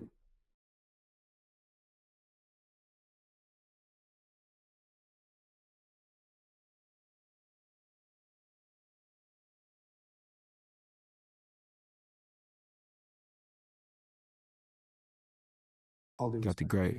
This was Richard Schiff. later. Yeah, this is a professors. The Wakanda pickup scene. as part of their outreach program. Nothing more. And then I like shooting this scene. Yeah, it was a good time. Yeah. I really like this scene too. Yeah, just, just in a space like that. Like a law movie. I like it.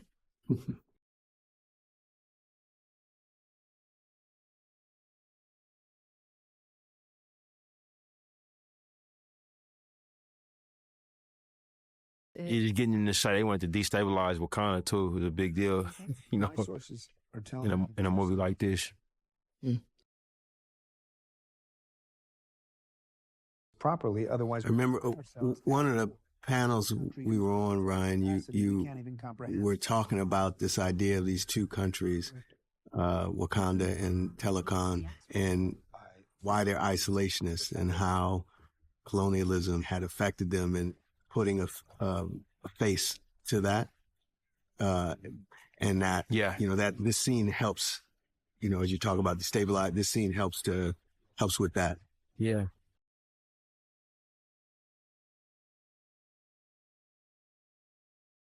This is all real. Crazy. Yeah, this was we were out there in Puerto Rico. Hannah found this crazy beach that had like waves coming from both sides. It's my daughter. I don't know if you call it like an isthmus or I'm not. Yeah, but I think that's what.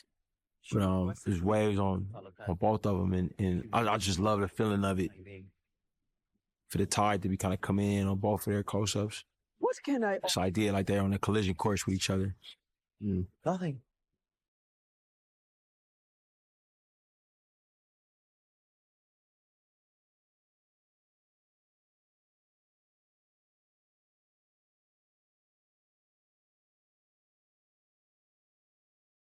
They were troopers, man. It was windy, and we had to walk a bit of a ways out there. We did. Shouts out to the camera crew too. They wasn't happy. They wasn't happy with me that day. On the rocks. Sorry, Sarge.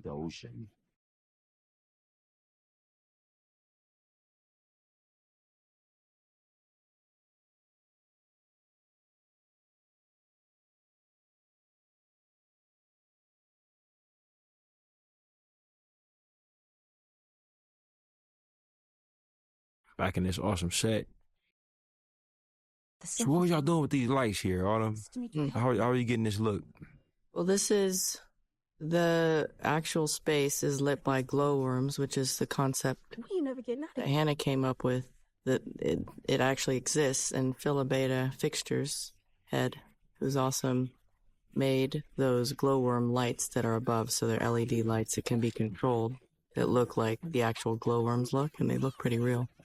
So we had those all rigged above on strings, LED, like little LED fixtures. You can see them right there. And above that, we had space lights just for ambient light. So we had to decide where Brian and I went and talked to our director to see where we wanted holes in the ceiling based off your script. So we knew where you may block it. So then we asked for holes and they cut holes. And then we had lights on the outside that were lighting the actual structure of the rock, which is just what's behind them. So we had some uplights to give the rock structure texture. And then when we did our close-ups, we just brought in little light mats to fill in the face and the eyes. Yeah, this set, I like it. Turned out really well because, again, you have a full set that you can see all around pretty much, which always makes it feel real, I think. And I think the concept of building the lighting into this set was so great. Like that. With the worms. Yeah, here we had the ladies in the outdoor tank. RTF is full CG. In that scene, in that rescue scene, Lupita has to speak 3 languages. Kind of like back to back. She's speaking English, she's speaking Mayan to the guards, and she speaks also to Shuri when she doesn't want the guards to know what she's telling her to do. And we shot that scene twice. First time we shot it didn't work, and The second time it was much better, but the idea of desperation. You know, Nakia's she's got to get Shuri out of there before it's too late. Yes, my queen. Return us to Wakanda at once.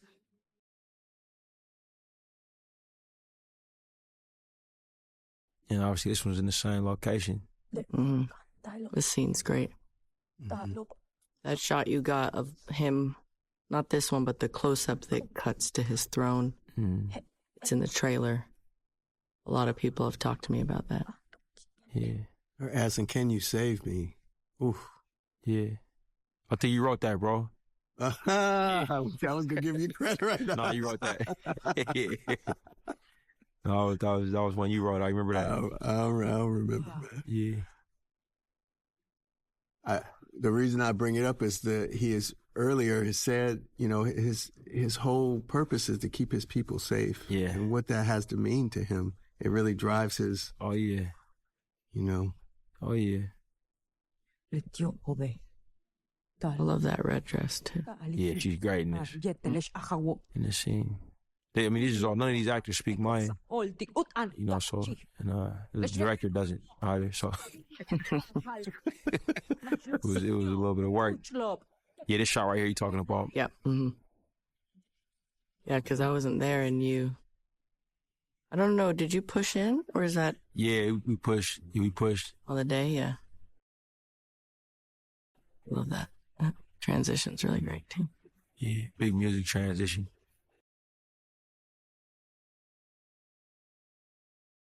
We took like a David Lean type transition. We were trying to make it for like an older movie. Yep. Some of this stuff, and David Lean had these crazy transitions, man. We were just like blasting music on a cut. So got with Lil Vig and the editors. And that's what we tried to do here. So yeah, for everyone, this is where we would shoot it for real. We shot him descending in a tank, which was pretty complex because we had a 20-foot water tank where we did shoot it practically, him coming into and sitting into his throne, and Hannah built it so it could go in the water. And then we also shot Driverwood on the stage where he also descended, and we used the stunt team also in wires. And I think it came out beautifully. Know that all that stuff's real and put together. And Bruce put all of those practical, like the headpieces, so you guys could see how those feathers reacted and everything.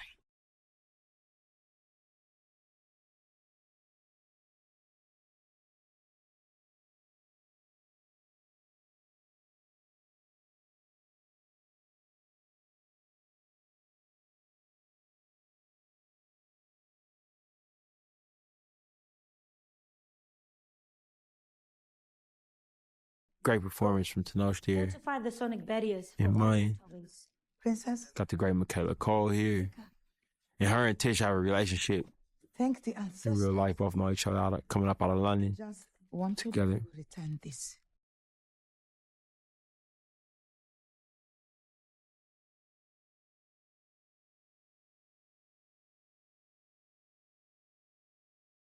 Is it true you saw an Yeah, their bracelet. We went through a few different iterations of how we were going to find our way to her solution.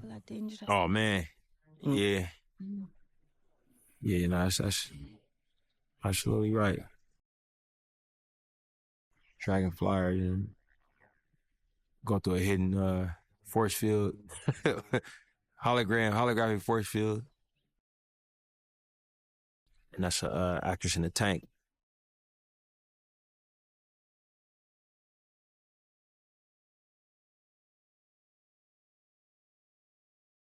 Flo. Yeah, Flo on the gold now. She's general. But I really would like to go home. Can I at least call my I mean, it's pretty impressive to be able to be on a set like this with all of these amazing women and strong characters. That doesn't happen very often. I found it very cool because they all had such a nice part in making it feel full, but they're all very, very good. So they're all, bouncing off each other, and it was nice to see.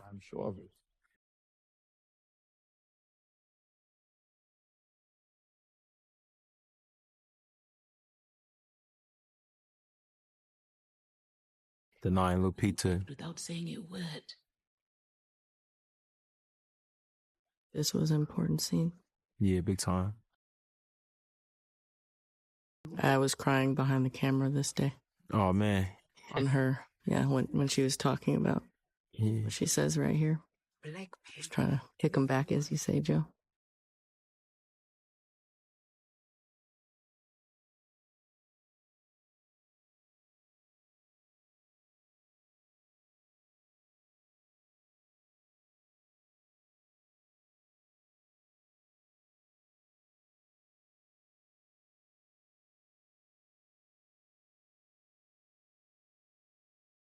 Really good scene. Yeah. I couldn't just Yeah, Lupita's great. wing as if nothing had happened, you know. This was one of our bigger sets, North Triangle. Yeah. It was like 300 feet long. Yeah, massive set. It was where the parade started. Mm-hmm. You see the mural of Chad there, and we had to rig it for all of the water. That's actually practical water pumping in. Mm-hmm. Yeah, I got that. Practical water. VFX accentuated. It's also in the tank, practical water there. Forget how big the water tank was. Do you remember? But remember how huge it was? Tall. Oh, yeah. That dump, the big dump? Oh, yeah. Yeah, it was massive. That was massive. Like 3 stories in the air. The sunbed. Filled with water. Making my way to the city right now. I like this scene. I remember you were exploring this red. And you're like, what do you think if it does this red alert? I was like, I was so down. Yeah.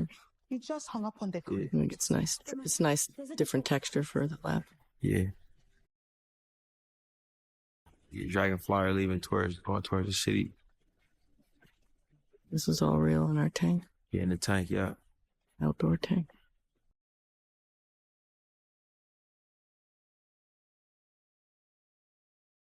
Like, this is the kind of stuff that you read in a script and you're like, are we gonna do that? You know what I mean? But like the double take, though, my man, double take is great. It was just like the underwater zoinks. Yeah. Can we make like a bust of the whale? Yeah, it was a wooden wheel. We were all on a track with people attached to it. Yeah. That kid was baller, remember? Yeah, kid was great. He was great. Zayden. Young Zayden. Shouts out to young Zayden. EMTs are suffering the form of sonic hypnosis. These kids, man. It's one of my favorite shots. Yeah, we flooded that whole street. Yeah. It's all real right there. It's flow coming off. Nate. Love that shot.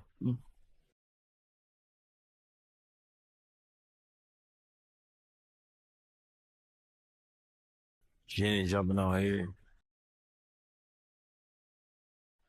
All this stuff was so complex to shoot. Yeah. A lot of coordination from all departments. Especially stunts and heat grip, rigging teams. And I think it turned out really great.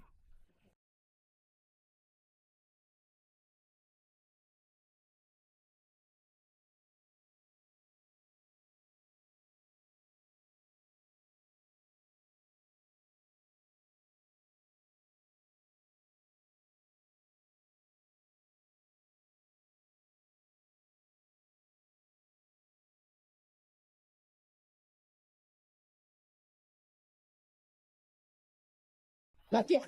Anyway. What's this rig called again, Ryan? We built Scarabito. Yeah, Scarabito, yeah. Scarabito rig. He had a riser in there. Mm-hmm. There was a lot going on. It's a lot going on. Yeah, Namor shutting foot on Khan and Swell for this attack. You know, coming into the city and stuff. You guys were writing this. What were you thinking? It's like, just curious. Now that I have both of you together, because when I was reading it, my eyes were just like exploding into my head in prep. Do you remember we were gonna have him go to a stand and like? Yeah, he was looking at like a silk scarf or something. Yeah.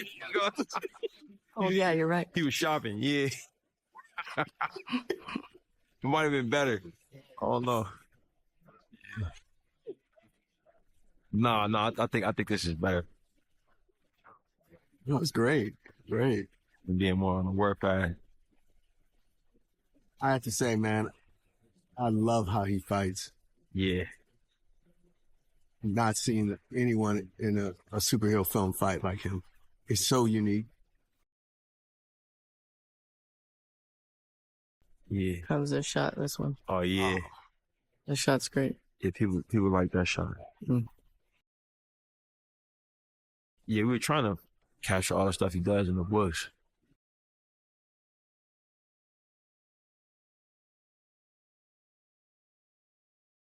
Big shouts out to all the VFX artists and storyboard artists. A lot of work went into how Namor moves. Yeah.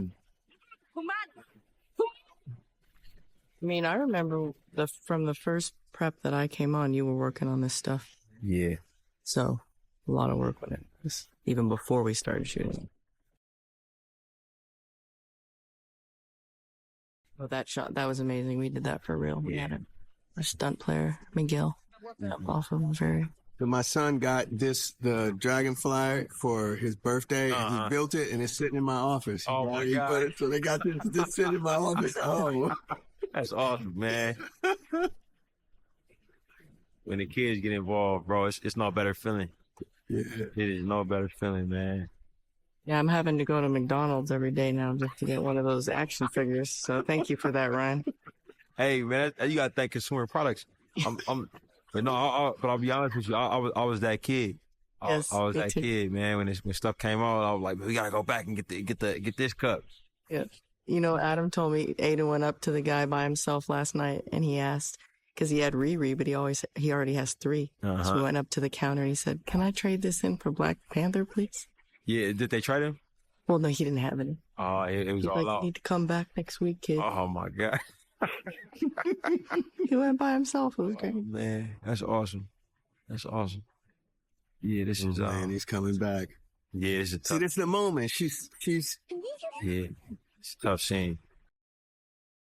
from where she was in the first movie as an isolationist. Yeah. Wow. Yeah. We did this for real as well We did that sequence for real. Yeah. with the Phantom, and it took a lot of coordination A lot of because we coordination. flooded the whole set. Yeah. Oh man. A lot of these sets were like, we call them amphibious sets, but sets where they had to work dry and with water. A lot of coordination with the art department. All of the departments, to be honest with you, like, and then the actors had to go get in that water. You know, this is Angela in the tank. She was not a big swimmer before. You got it going. Beautiful shot. Yeah. Yeah, it's a big one. But you know, this is it, man. It's motherhood, sisterhood, Pan-Africanism, all of it, and you know, going to get her.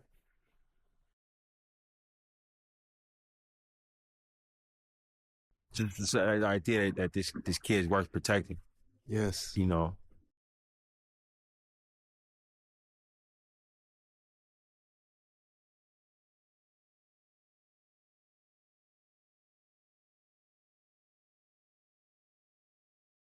Shit, that You ain't even that line, like it helped the child, you know. Get to her, I'll get to the queen. It was nice note to have Namor speak into the room, because he was speaking out to the city. And we rewrote these lines. Famous. Buried your dad. What he says to Shuri. And an idea that he tells her, bury her mom, and he tells her to mourn.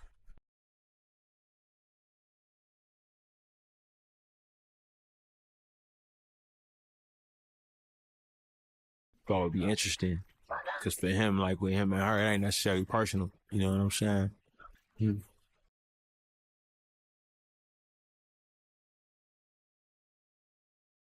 But also the arrogance, you know? Like, yeah. Because that's Namor in the books, very arrogant.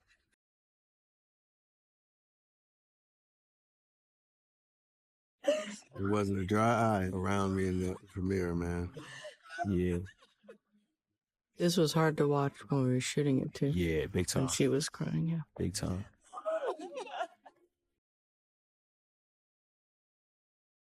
But it's that idea, like, you know, you find out who you are when you lose everything.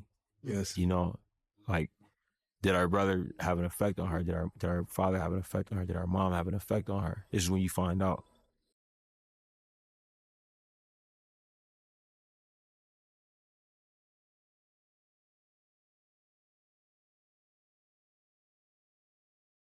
I mean, I think about that as being a father now. You think about your kids being able to hold it down when you're not there.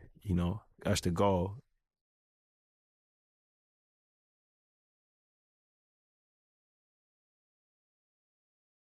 For your loss. I love the scene between them. Yeah, me too. I was asked recently, Rye, about that shot of her. I was, and I had a great story to tell him about the over. There's an over coming up where M'Baku is right here. Has such a big presence in the frame, and I originally framed it, and I had her center punched, and you came over and you tapped me and you said, "Can we get more of him in the frame?" Because just how overpowering he is in her life, but just how connected they are. And at first I thought about it, but in this cut now, when I see it, I love that shot. But do you remember what you told me exactly? Just his presence. Yeah, I think for me, just setting up how much bigger he is in her in the frame and feeling that, but knowing like where the movie's going and what she's gonna say, like regardless of the physical size.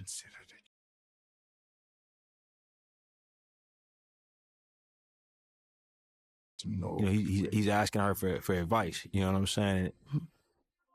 It's like interesting contrast there. Yes, it is vulnerable. If you are to provide, but it's also like how often do you have actors that are like just built that different? You know what I mean? Like yeah.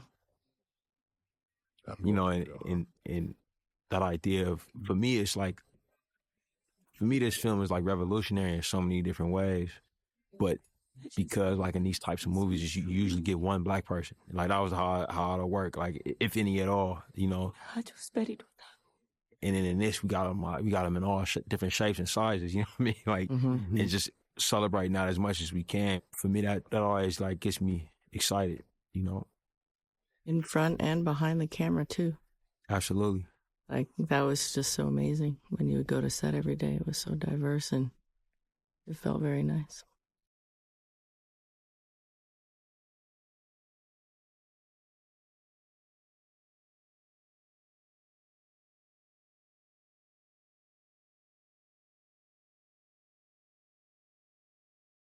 This one was a fun one. Yeah, your olive oil's about to go. Yeah, back in Serenby. This was an actual location, an actual house that we shot in.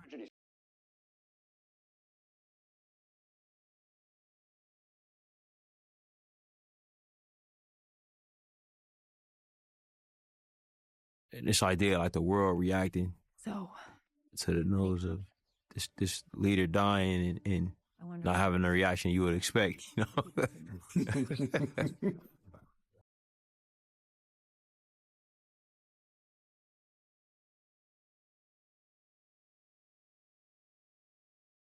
don't know, Joe, if you want to talk about writing some of these lines, bro. The line that didn't end up in the movie that I loved is the fact that we were joking about having her say, when she gives him handcuffs, put these on. Oh, yeah. Oh, yeah, go ahead, put these on. Movie throwback. The 90s, yeah, go ahead, put these on. Put these on. Yeah. You ever thought for a second what they could be doing? But that idea again of her, what she represents, and how she would respond if she had vibranium. Yeah. Dream about that. Yeah. Peace. And it's the legacy of resources and colonialism in nations like Wakanda and Yucatan. All I can do is try to return the favor. But yeah, I remember that one line, bro. Find a way. Yeah. He's still gonna be. Yeah, but you wrote that line, and I actually dream about it. I thought like, when my brother watched the movie, he was like, "Yo, that was the scariest line of the movie."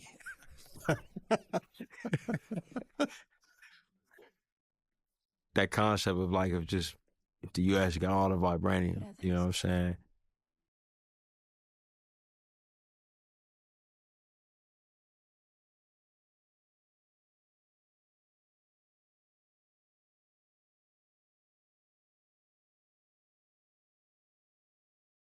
This is where she starts becoming who she'll end up being. Yeah.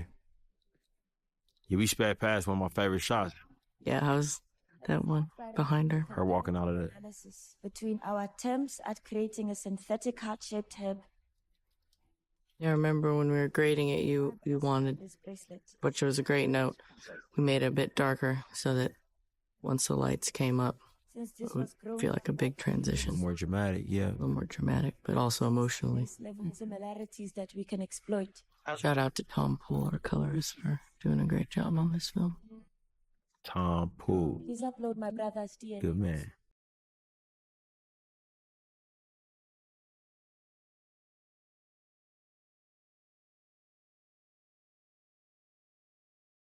Yeah, so it's like, you know, it's a science montage.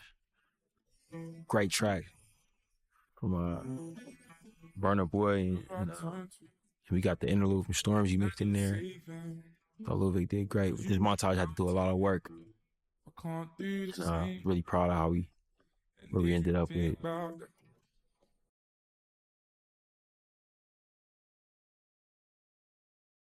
And it's great. Like it's rare that we never really seen Shuri work with another The women that were guarding us, they had scientist before. on their necks. He didn't have that. He had a massive thread to the movie Oxygen that had it's like a Shuri and Riri building something in caves for Tyler Khan. And we lost all of that. Oh yeah. We got some of that back with this piece here. It's the city moving up the hill. It was like if all of New York had to move to like West Virginia or something. that was the idea. Every day that passes without It's- the ruler. It's one of my favorite sets. We must Oh yeah, it's a great set. power. Again, what it have? It had 4 levels? Yeah, four. It was crazy set. He's breathing air and getting oxygen from the water on his skin. It was this burnt wood. Hannah did this, burnt wood, which was really dark in there. Oh, that's it. Are they gorillas in the background? Big gorillas, yep. Big gorillas carved in the wall.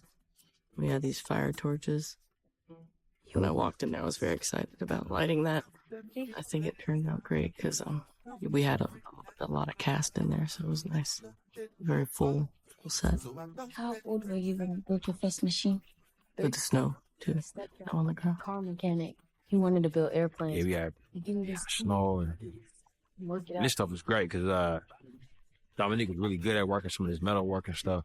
To do all that. Welding and My big brother.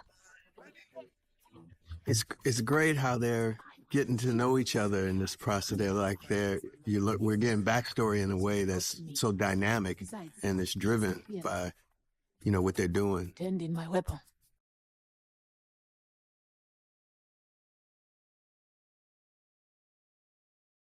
Yes. What is this Yes. infection name anyway?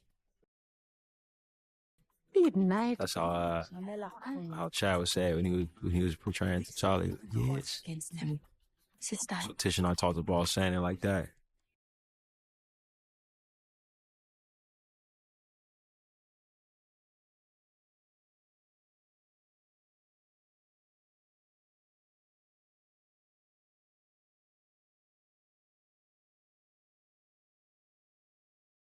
I love this we had we shot more in this house. Yeah. But I'm happy some of it stayed in, but I really like that set. Hannah built the house on the, back lot of Tyler Perry, but near the water. Yeah. I still haven't A little river there, wasn't it? It was crazy. Yeah. She was talking about how she was going to move in there. Beautiful house. What do you say? I love what the anamorphic lens did to the lines of the house, too.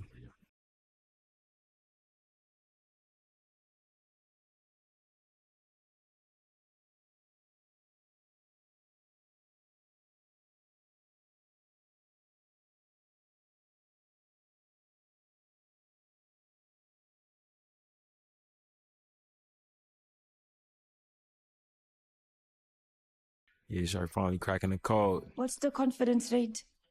98.7%, Princess. And it's just scenes kind of in conversations with other scenes. For me, like, you know, she does this and then the kid shows up in the same way that how her mom shows up in the opening scene. I'm still Wakanda. And it's just that idea, like, trying to subtly tell folks with cinematic language that the kid is taking on that kind of like mother role in her life, you know, and that the kid is a mom.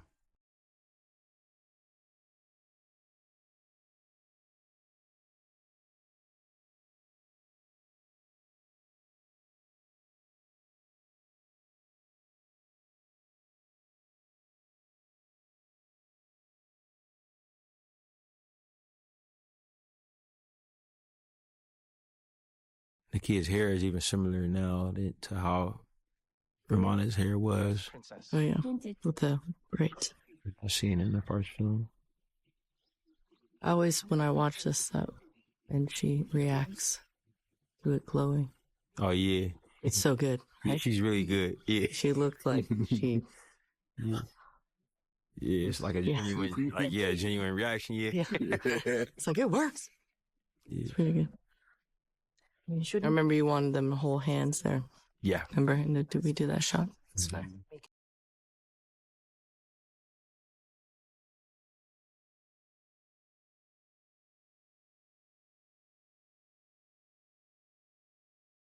You want to talk about how they poured this perfectly? It's for real. We had a bet going over whether or not she was gonna spill this because we only had one outfit for Shuri. If we'd ever get engaged on the bet, but I would have won because I said she wasn't gonna spill it, and she didn't. We thought otherwise. Allow. Put it perfect. It was a good time. It was all of them. It was you and Nate, right? You know, I was saying she's gonna spill. Because we were talking about different receptacles, right? Yep. Whatever. Yep. So that she wouldn't spill. We decided on this one, but it was like. No, she had that hard corner. Yeah. And I think she didn't use the corner. Like, oh yeah, she used the corner. Yeah, no, she came like off angle or something, but it went right in. Yeah. It just spilled a drop.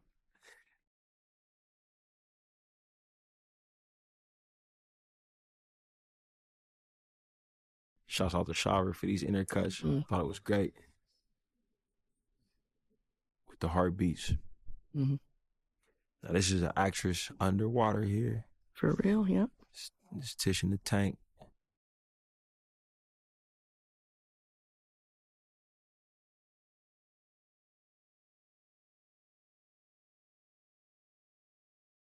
I've been hearing about people being real perplexed as to how we got her out of there without being wet. Yeah, really? Yeah.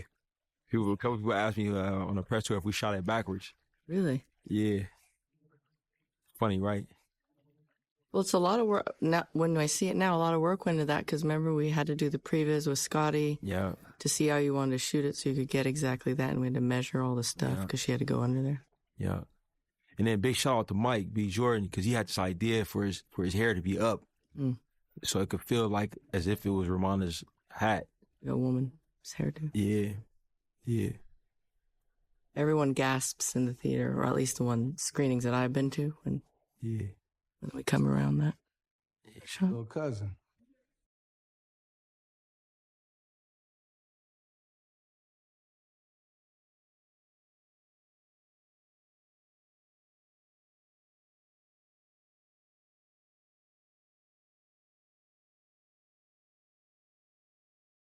Real. Just that, that concept. I mean, the movie's dealing with like faith in science.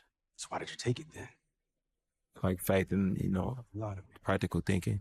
So I can be strong. And that how and why is kind of like asking that question because Shuri asks how a lot, More alike than you think. And the more spiritual characters often combat that and like where there's a purpose to things, Like you.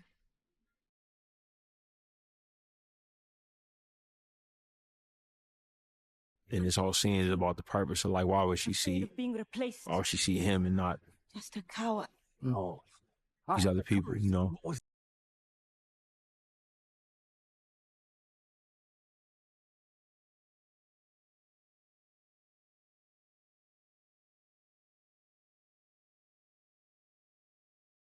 Yeah, but also like we wanted these scenes to be. He's dead. We want these scenes to work in a spiritual context or in a practical context, because like it could be conversations that the characters are having with themselves, you know. He's on your hands.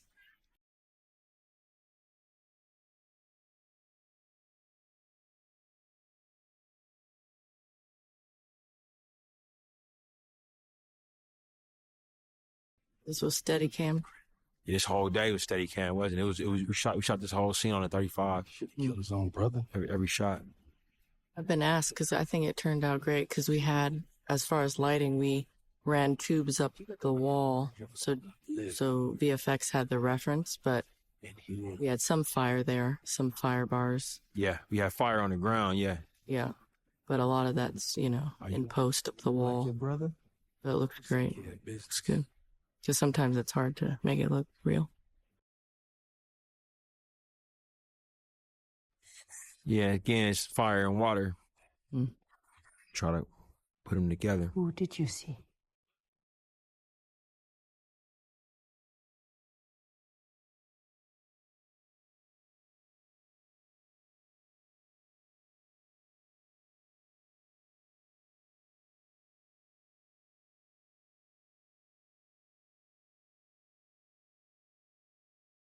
I did everything. The idea of the water Created the herb. Okay. representing the sadness of it, and the fire representing the anger that can come with loss.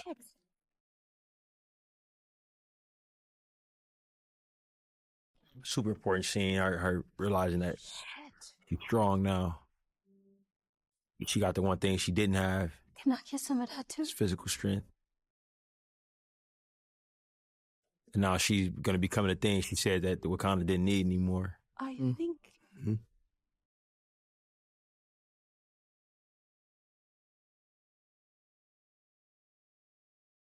This is great.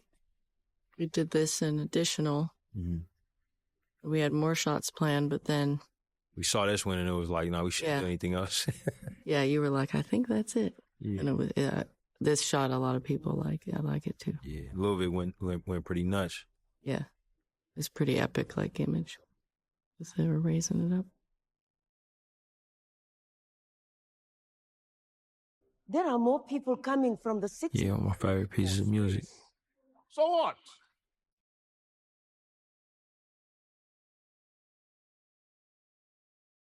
This is so good. I love this.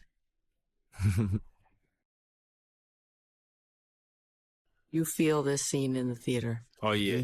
You feel it. Everybody around you is excited. It's felt. Yeah.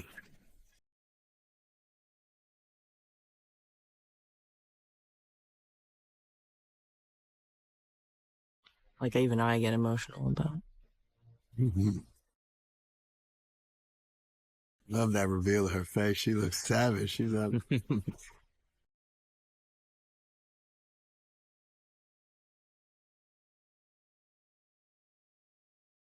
One of the big challenges, Ryan, was like getting to this point when she lands and feeling the goosebumps of that. It's so earned, you know, all the things that came before it. Yeah. Yeah.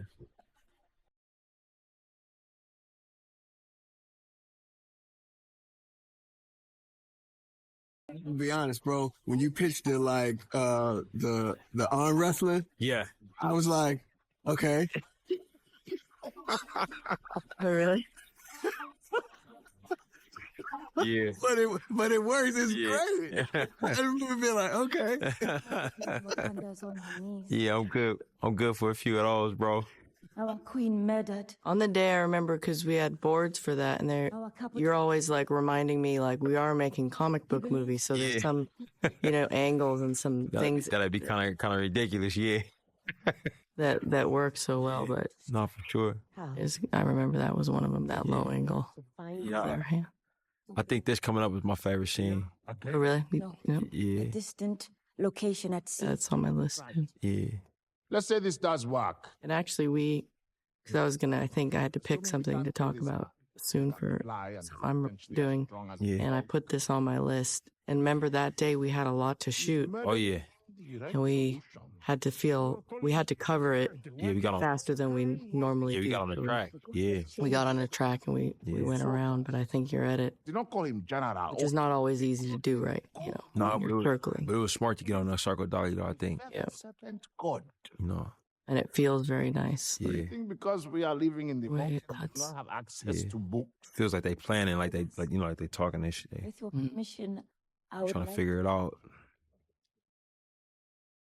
But I thought, Yeah, you talking about when they're by themselves? Oh Right. yeah, yeah, oh yeah, yeah. This scene here starts here,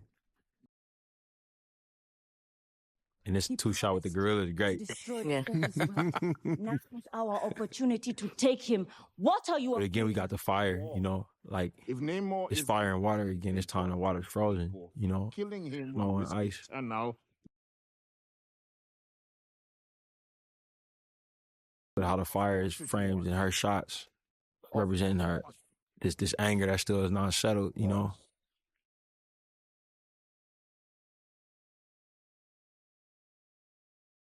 I like this one. This shot's nice. He's so much bigger. Yeah. So like where the scene ends up going, you think he sits down, you think it's over.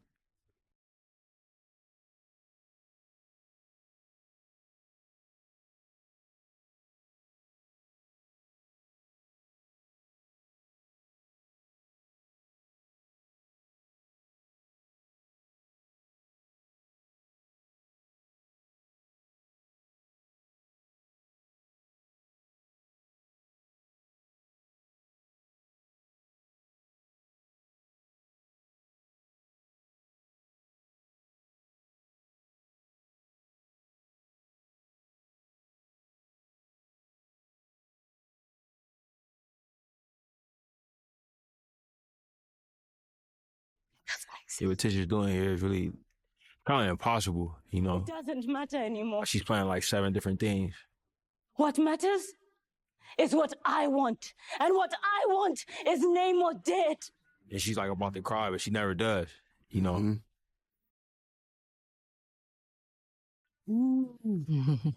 Yeah, and she bullies the dude, you know what I mean? Like, I was really impressed with her as an actress. And her handling all of that, and when Winston like receiving all of that, because like he plays it all really well as well. Where it's like this person who I was supposed to be looking out for, like a little sister, is now kind of putting me in an impossible position. And all of that was interesting.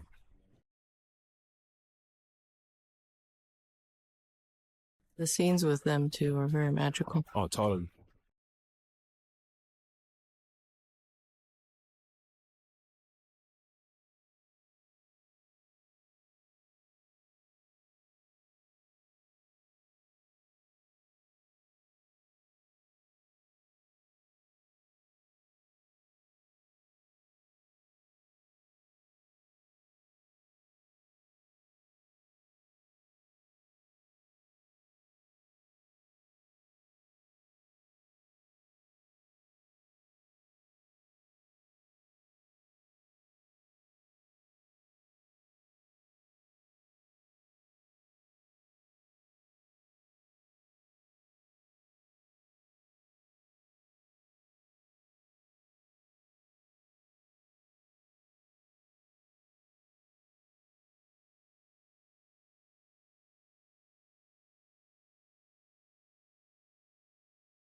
That's great. The shot. Yeah. These were the guys in the outdoor lake. Daytime exterior. And we put the vibrator detector down there at the bottom of that man-made lake.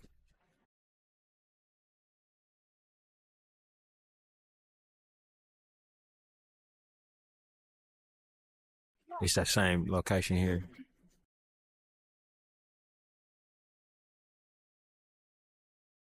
And this was backlot.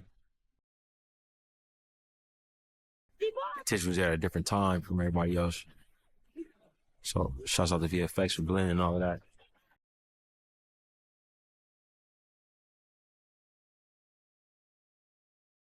I feel like that was probably the most complex, or at least I feel like it was, our battleship stuff, because it was all outside for many days. So the weather had to play ball. Oh, yeah. Do you agree? I would agree with that.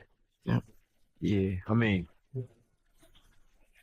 yeah, for sure. Definitely from a continuity perspective. Yeah.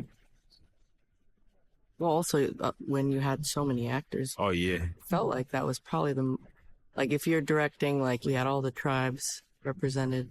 Most it felt like we did. Yeah, we did. On the top of the ship. Yeah. And the ship, I don't know how big that was, but we had the tip of the ship was built on hydraulics, so it could tip outside. What? How tall was that? It was crazy. 20 feet in the air? 30 feet? It was crazy.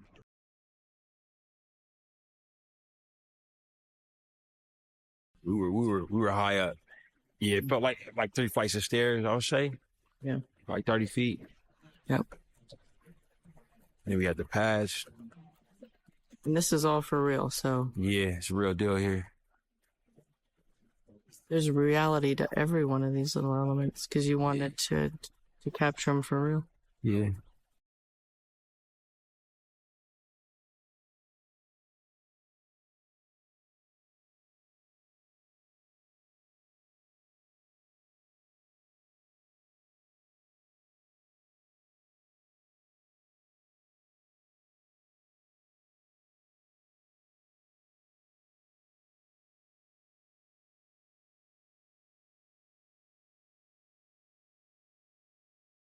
Fleet thrusters.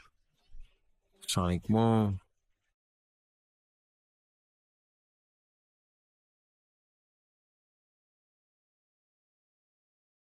Did this have a lot of iterations? This whole sequence? Yeah, tons. Yep. Tons. Like, we would play with all type of different versions of this in fighting. Mm. It was a version where they went to Talakan, like it was. Yeah. It was being fought in Talakan at the same time, like Wakanda went there. And the Kia was down there. The Kia was down there. Yep. Evaporation cells activated. Yeah, we've had crazy iterations. Oil rig. It was, yeah. It was an oil rig. Yeah, wow. I Yeah. remember that one. Man, it was an oil rig. What's wrong? Because remember we were going to go scout like a real rig, yeah. To shoot on practically and then we were have extension. Yeah, that was going to be crazy. Holy Toledo.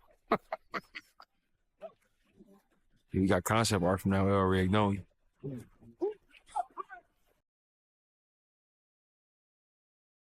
That was real. Oh, yeah. Them jumping up, remember? Mm-hmm. And then my bill chopping at this thing. Yeah, that was great. You did that at the bottom of the tank, right here. Mm-hmm. Yeah.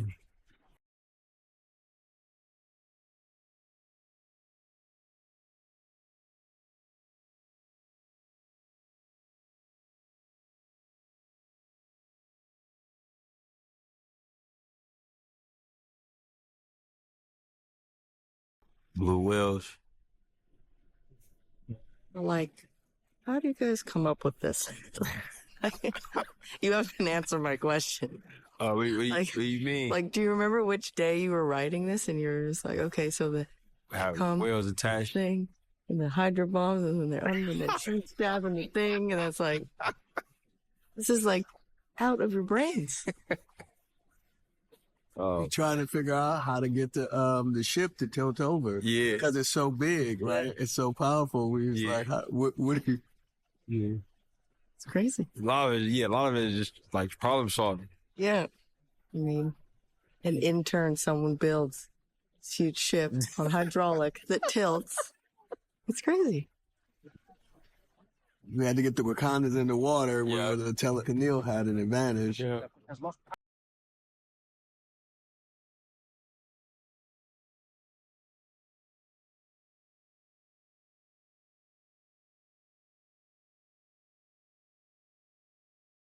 It was a cool shot. Yeah, big time.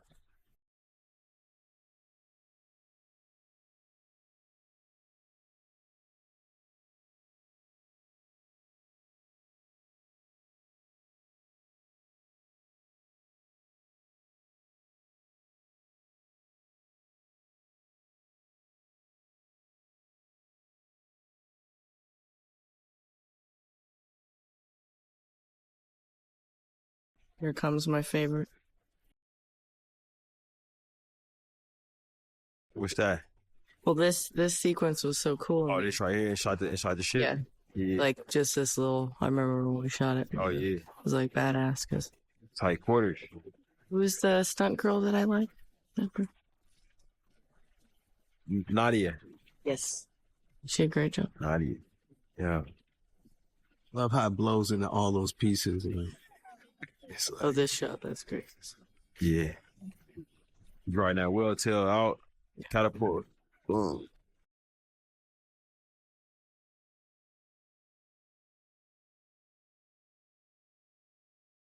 Wilhelm scream.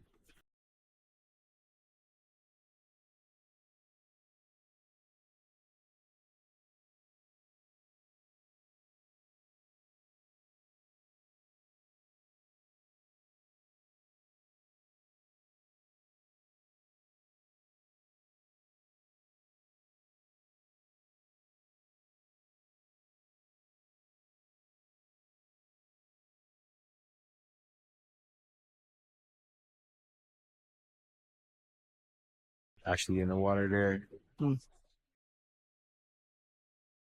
This stuff turned out so great. Yeah, this is at a quarry. Silicon quarry. Byron, Georgia. Love this fight. Yeah, me too.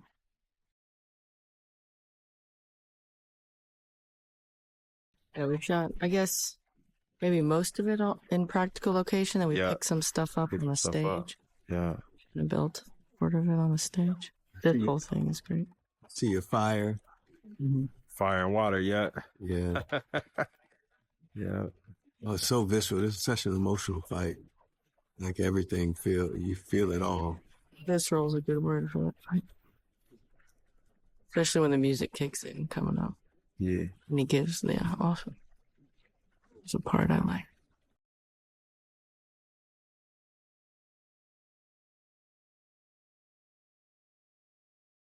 Just to be able to write something like this and then see it realized, it's just crazy. It's pretty heavy. After years.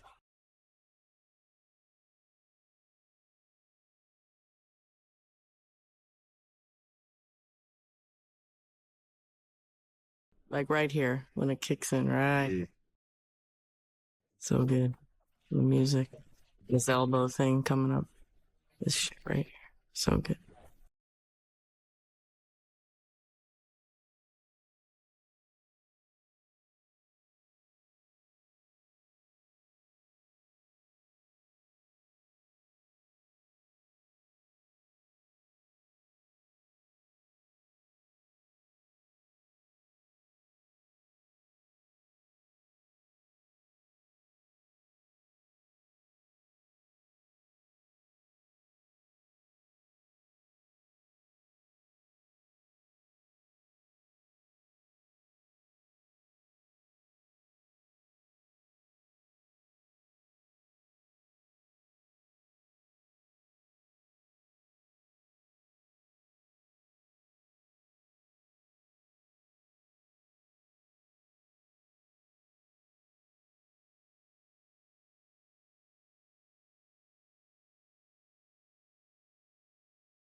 I don't know if they were ready for this.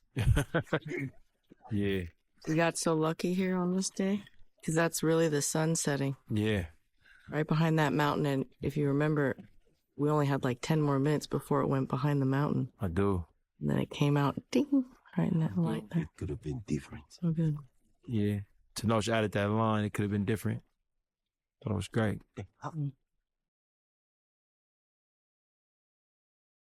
He brought back that heartbeat motif when he stabs her.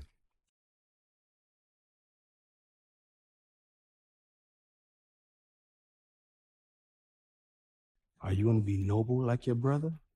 Or take care of business like me? I'm not my brother.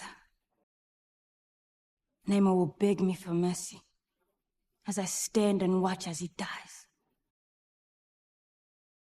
Tish did a good job this day. Oh, yeah. You guys were talking for a bit, and that was not easy. No. Feels very real. Yeah, a lot of emotions.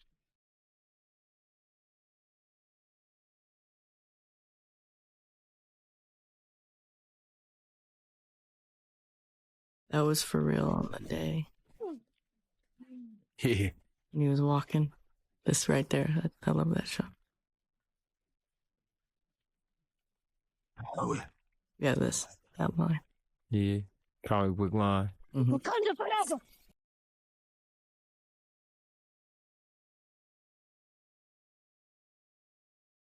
Yeah, shout out to SFX. We had a lot of really cool SFX rigs. Yeah.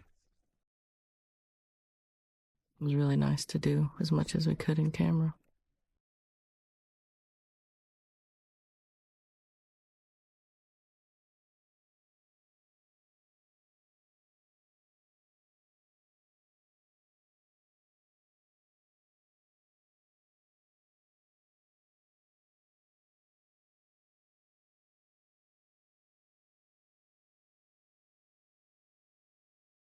Yeah, this beat was inspired by a film called Come and See.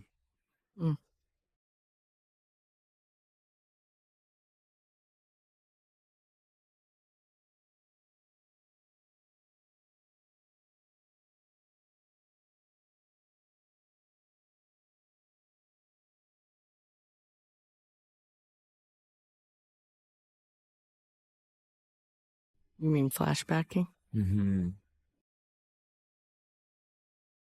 Yeah, if you see the ending of Come and See, it's fairly inspired by that. It's an anti-war film. Mm-hmm. Really intense. About the Nazi occupation of Belarus. But with this one, it's about like, you know, all the things of the movie basically, but motherhood being a strong one. And her finally getting to see her mom in the ancestral realm. Who you are. And the callback of that line. Show us who you are. You do.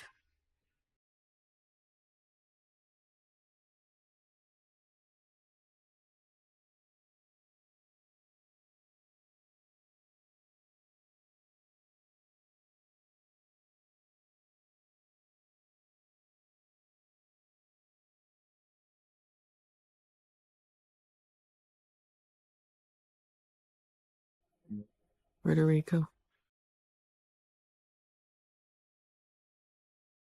Yeah, Puerto Rico.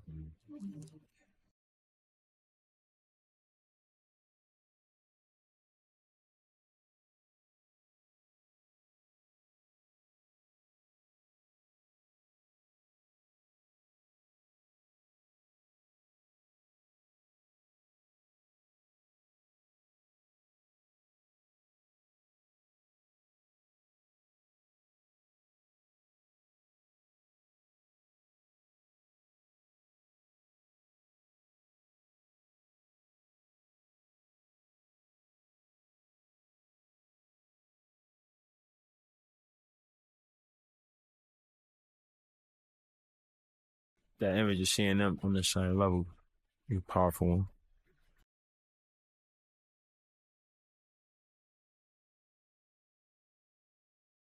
And at the same time, you believe that she defeated him and that he is immensely powerful. Yeah. Like, everything felt earned. It all, you understood all of it, and none of it felt out of, it all felt real.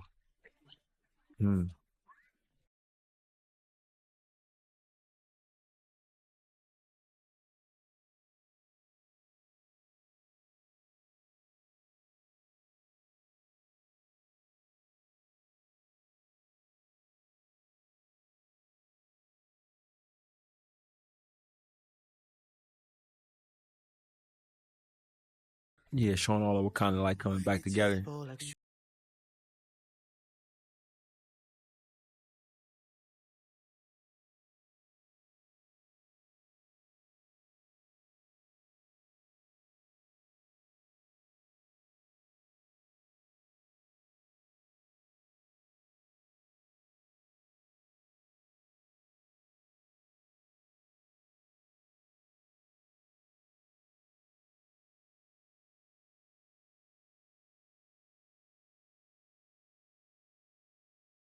It's funny because in these films, Talk to me about something. you know, we don't really let anybody wear black except for the Black Panther. It's a great design, but It's kind of like Wakandan rules it's all good. in many ways. Figured the least I could do is help Wakanda. So it was funny, like watching the watching the trailers come out and people were like saying, like, "Who's gonna be the Black Panther? Who's gonna be the Black Panther?" And that image of Shuri walking in all black with the necklace was always in those trailers. Yeah. It was worth it. So I kind of laughed to myself a bit because it was one of the few rules that we established in the first one that we respected in this one. You know, you don't really see anybody wearing that color predominantly, you know, in Wakanda. Every part. Have it shipped to Boston. Be there before. I just saw a poster come out with her. Very nice. Yes. Yeah, it's a lot of really cool posters with her in the suit.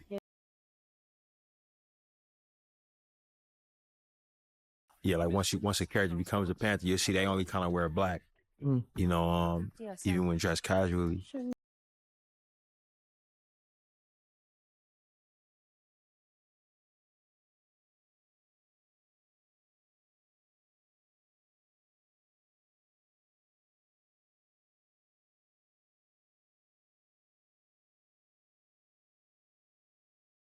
You want to take this one, right? I was gonna say, how much of that did y'all have? They rebuilt this part, like they rebuilt like a quarter down. So like all of this is practical. And then you know, obviously out there beyond that, beyond the ledge is the good folks at Scanline.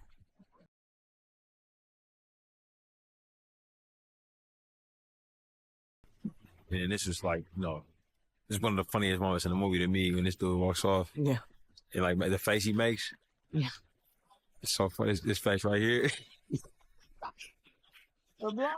He like looks back at her like that wasn't such a bad ride, you know. Because we established he don't really like technology, but like him and Shuri cool now, so she let him take a ride in his let him take a ride in her ship.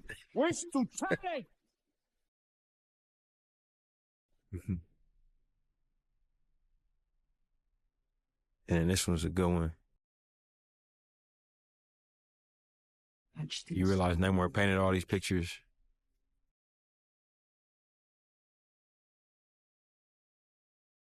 We had the coolest shot. We had to cut it all of that tracking shot that tracked her out of the water. I know, actually. I was just thinking about that. Yeah, it was gonna be too expensive. Oh, really? Yeah. You mean for post? Yep. I love this shot right here. It's one of my favorite shots.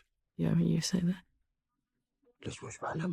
And this is all Mayan, man. Like, this is very, very complex.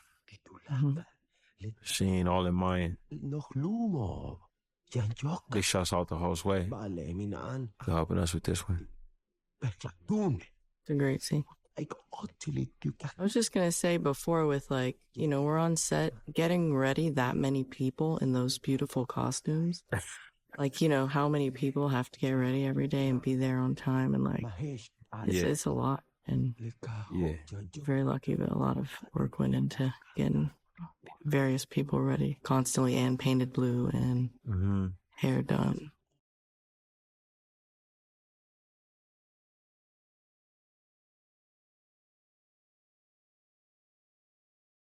You added this one. This is later.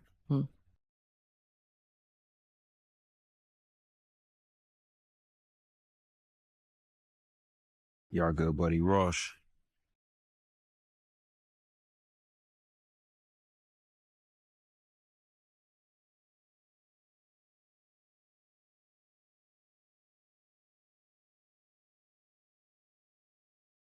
It's a great wine. Oh, yeah. It's really good. Yeah. People always laugh. Yeah. I think Nate pitched that one. Shout out to Nate. A colonizer in chains. Now I have seen everything. Funny. This is actually in Cape Haitian as well. It's one of those drone shots that we able to get out of there. You sharing all black again with the black sweatshirt with the chain.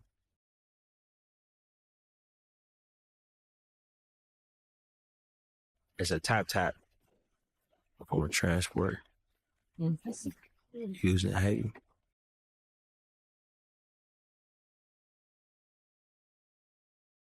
This was a great house. Hannah painted it. Oh, yeah. Hey. And then Hannah put the 1804 there with Easter egg. If you Google Haiti 1804. You.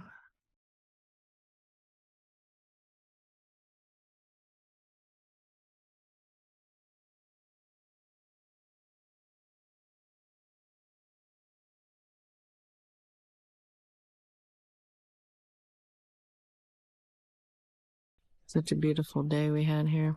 Yeah, man, that wind was just ripping. Remember? Yeah, but we had some 12 boys up, and they were like 5 guys on each leg. No, it was great though, staked in the ground.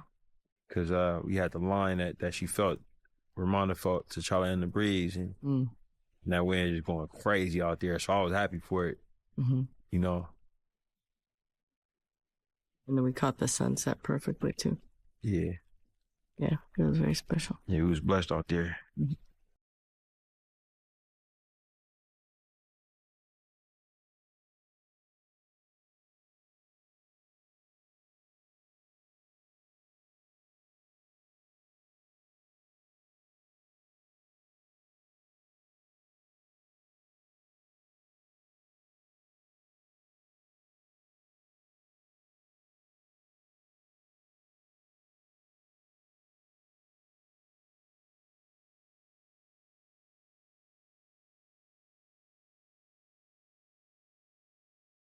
This is all very felt. Yeah. Yeah, that was one of my favorite shots in that we didn't get to use in the movie. Oh, really? Yeah. In the first film. It's a good smile. I had a talk recently about our lenses, and that shot there, someone was like, it's so beautiful because, you know, those react differently depending on what the light is on the day, but it feels like you're watching someone through tears crying. That quality that you love with this dreamy. Absolutely. And he said that, one of the guys at Panavision. Oh, wow. That's crazy. Yeah. He said that's how it felt to him, and he, you know, he knows obviously about him, but he said I really like that because he was crying as well. So. Right. Yeah. Shout out to our MOE team. Yeah, big time. Big shout out. Yes. Did a great job with this stuff that you wanted. You wanted it to feel like the movie, and came up with this concept, and I like it a lot. Yeah, it's gorgeous.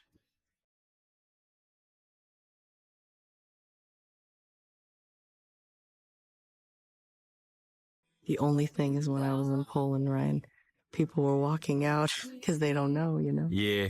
In Poland. Yeah. And some of them they heard it when it came back. It came back in, yeah. And then they stood in the corner out on the exit.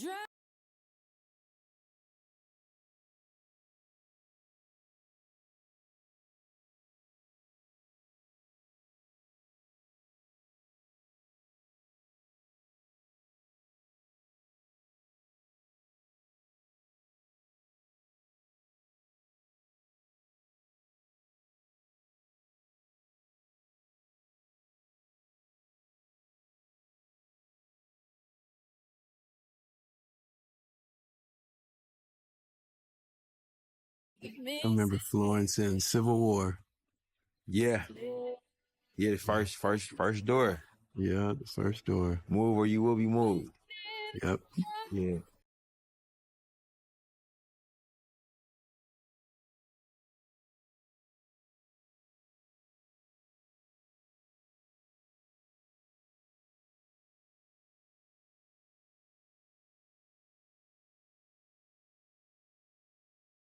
Did you play with this a lot? Like with the cut with coming back? Yeah, we did. Because there was versions where it wasn't on the other side of it. Mm-hmm. Versions where it is, you know.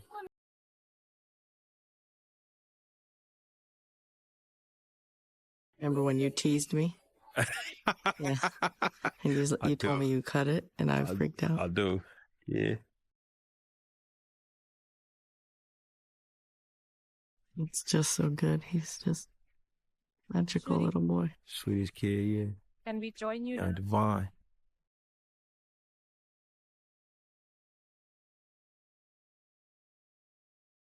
Her performance here is, look at those eyes. Yeah. Oh, man. It's really good. Yeah. Talking about Tish? Yeah. Oh, man. yeah. It feels real, right? It feels real. It's really good.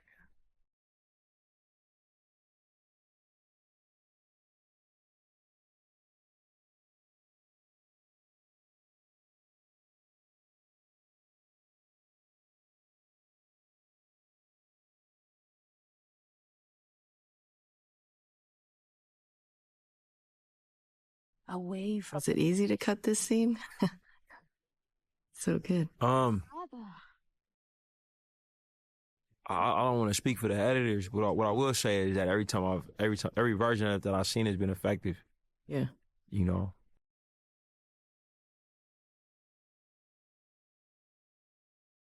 We had great editors on this movie.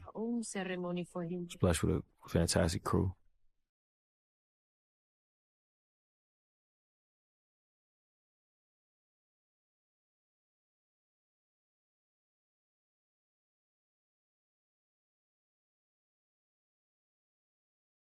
To Saint is a beautiful name. So good. It holds a. It's a scene you can keep watching, and every time you just go hee hee hee, you smile, even though you know it's coming and you see him. So every cute. time I see it. The dimples. Oh man. But strong, right? He's a strong little boy. Yes. He's got a strong face. See, I'm about crying. I'm crying right now. It's so good.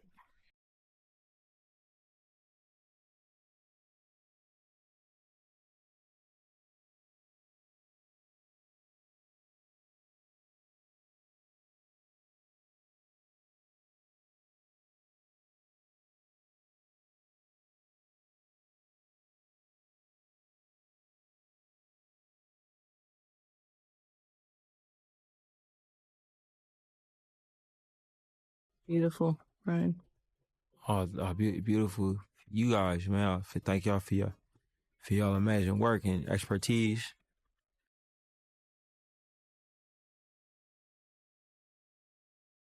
I mean, shouts out to everybody that was involved. Y'all see a whole lot of names. Big Don. Y'all see a whole lot of names, man. Folks that did amazing work for us. It just takes so many people to do these things, man. Yeah. Holy Toledo. Sound design. It's like all of it. Man, it's amazing. Feel incredibly fortunate. I want to say that you guys were able to translate everything that was there and add so much to it in every capacity. It's more than I could have imagined. We did have a good crew. Oh, it was great. Mm.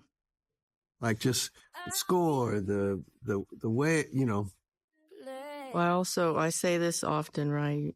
I mean, you're here, but it does all start at the top. Like as a DP, you have to have a great leader and someone to do something this big, you know, that you're following along the whole way. And you're very good with that, Ryan. Oh, right on. And everyone loves to work with you. And I think it shows in the overall picture. And it's all there, and I'm always happy to speak about this stuff with people because it was a very loving experience, and everyone did such great work. Right on, Autumn. You know, it's a pleasure working with everybody. True pleasure. And I'm just looking at these names, man. Holy Toledo. Look at all the prop makers. Yeah. How many people on a? Yeah, do you have a number? I don't. You know, I'm gonna get it. I'm gonna get the number. I'm gonna get the number today, matter of fact. Cause you know, now that I'm home, I'm back home. I feel like, you know, I feel like I've been on this just crazy journey. You know what I'm saying? And the place that I'm living in, I was able to get because of the first movie. You know what I'm saying? Like the idea, like having like a house, like enough room for my you know, extended family to come over and all of that stuff. You know what I'm saying? And I'm here at Pixar where I would come in and work on the script here. So it feels very like full circle. And I woke up this morning thinking about that. Like, man, I wonder how many people like that I interacted with helped to realize this, man. And there's so many people that you don't know. You know what I'm saying? Like, and like, even with you, right, Joe? Like, you would work on the script. You know, I'm sure you had like people in your life that was helping y'all around the house so that you could have time to go off and write and like we got families and all, like just all the people that enable us to do this work, help us execute it. Yep.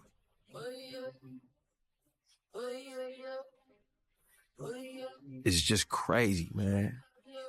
You know, and now it's all in the world and people are watching it. You know what I'm saying? People are, you know, my cousin just sent me a clip of his kids doing like the M'Baku chant, the Maya Fa, like at the house in the mornings. You know, yeah. We went to Disneyland and saw the actors there that play the characters at the park. You know, and it's just a lot, bro.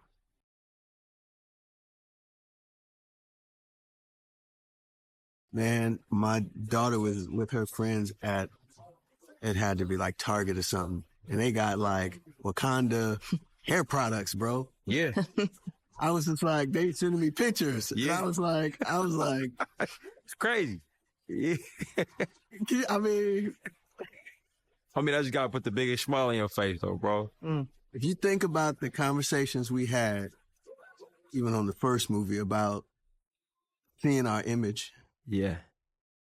And then just like all of it. It's pretty crazy. Bro, I was there, bro, at Disneyland. And the amount of people that was rocking like Wakanda, like not just Black Panther, but like Wakanda Forever gear was just absurd. You know what I'm saying? And like it was people of all like cultural backgrounds. You know what I'm saying? A lot of them probably was wondering while I was smiling at them, what some random dude was smiling at them. You know what I'm saying? They just they're like, you know, like buying a corn dog or something. But it was mind blowing, man. Like it just I'll be forever grateful, man. You put your heart into all of it, and I think that's what we all feel. Yep. Right on, bro. Right on. Have y'all seen it in 3D yet? Man, look at this 3D conversion. Look at this. No. But my friend actually just texted me that he got because his daughter wanted to see it in 3D. So, and he's a DP actually, and he said it looked great. So, oh, that's good. Yeah, meaning like, because I think DPs would normally go see it, not 3D, but he said he enjoyed it. That's what's up. I'm gonna go see. You turned me into an IMAX viewer. Yeah. You did. I mean, Isn't that funny? IMAX is everything. Great. And like, it's great. That's the way to do it. You want to really sit up in there. Because I think I've never been one, and then after we graded it, someone said the music's louder, you know, the screen's bigger, you can see, and so I'm gonna go now that I'm home. Yeah, it's nuts. It's nuts in IMAX. Man, we watched it in IMAX in Nigeria. Oh, you did? Yeah, it was absurd. Oh, it's pretty big then. Oh yeah. Thank you, Mr. Coogler, for changing the world. Oh my God. Thank y'all for tolerating me, man. Both of y'all. I know I was a source of a lot of torment. You know what I'm saying? No, man. You know better than that. You're a joy. Yeah. What are you talking about? You're a joy to work with. If I got grumpy, you were the one taking me out of it. That's for sure. All right, I don't man. know if I ever seen you grumpy. Ryan? Yeah, Ryan. Me? Yeah. All them has. Like a little, and he just rubs his face so you can't really see it. He hides it. You know what I mean? Very few times, honestly. Very. I saw him, yes, sometimes. But when you're together with someone for almost 2 years. Yeah. See, y'all, you got a little closer proximity. I'm not looking for it, but you know. Yeah. There it is, man. That wraps us up. The Black Panther will return. Look at that. All right, man. Love y'all, man. Okay, go get some rest now.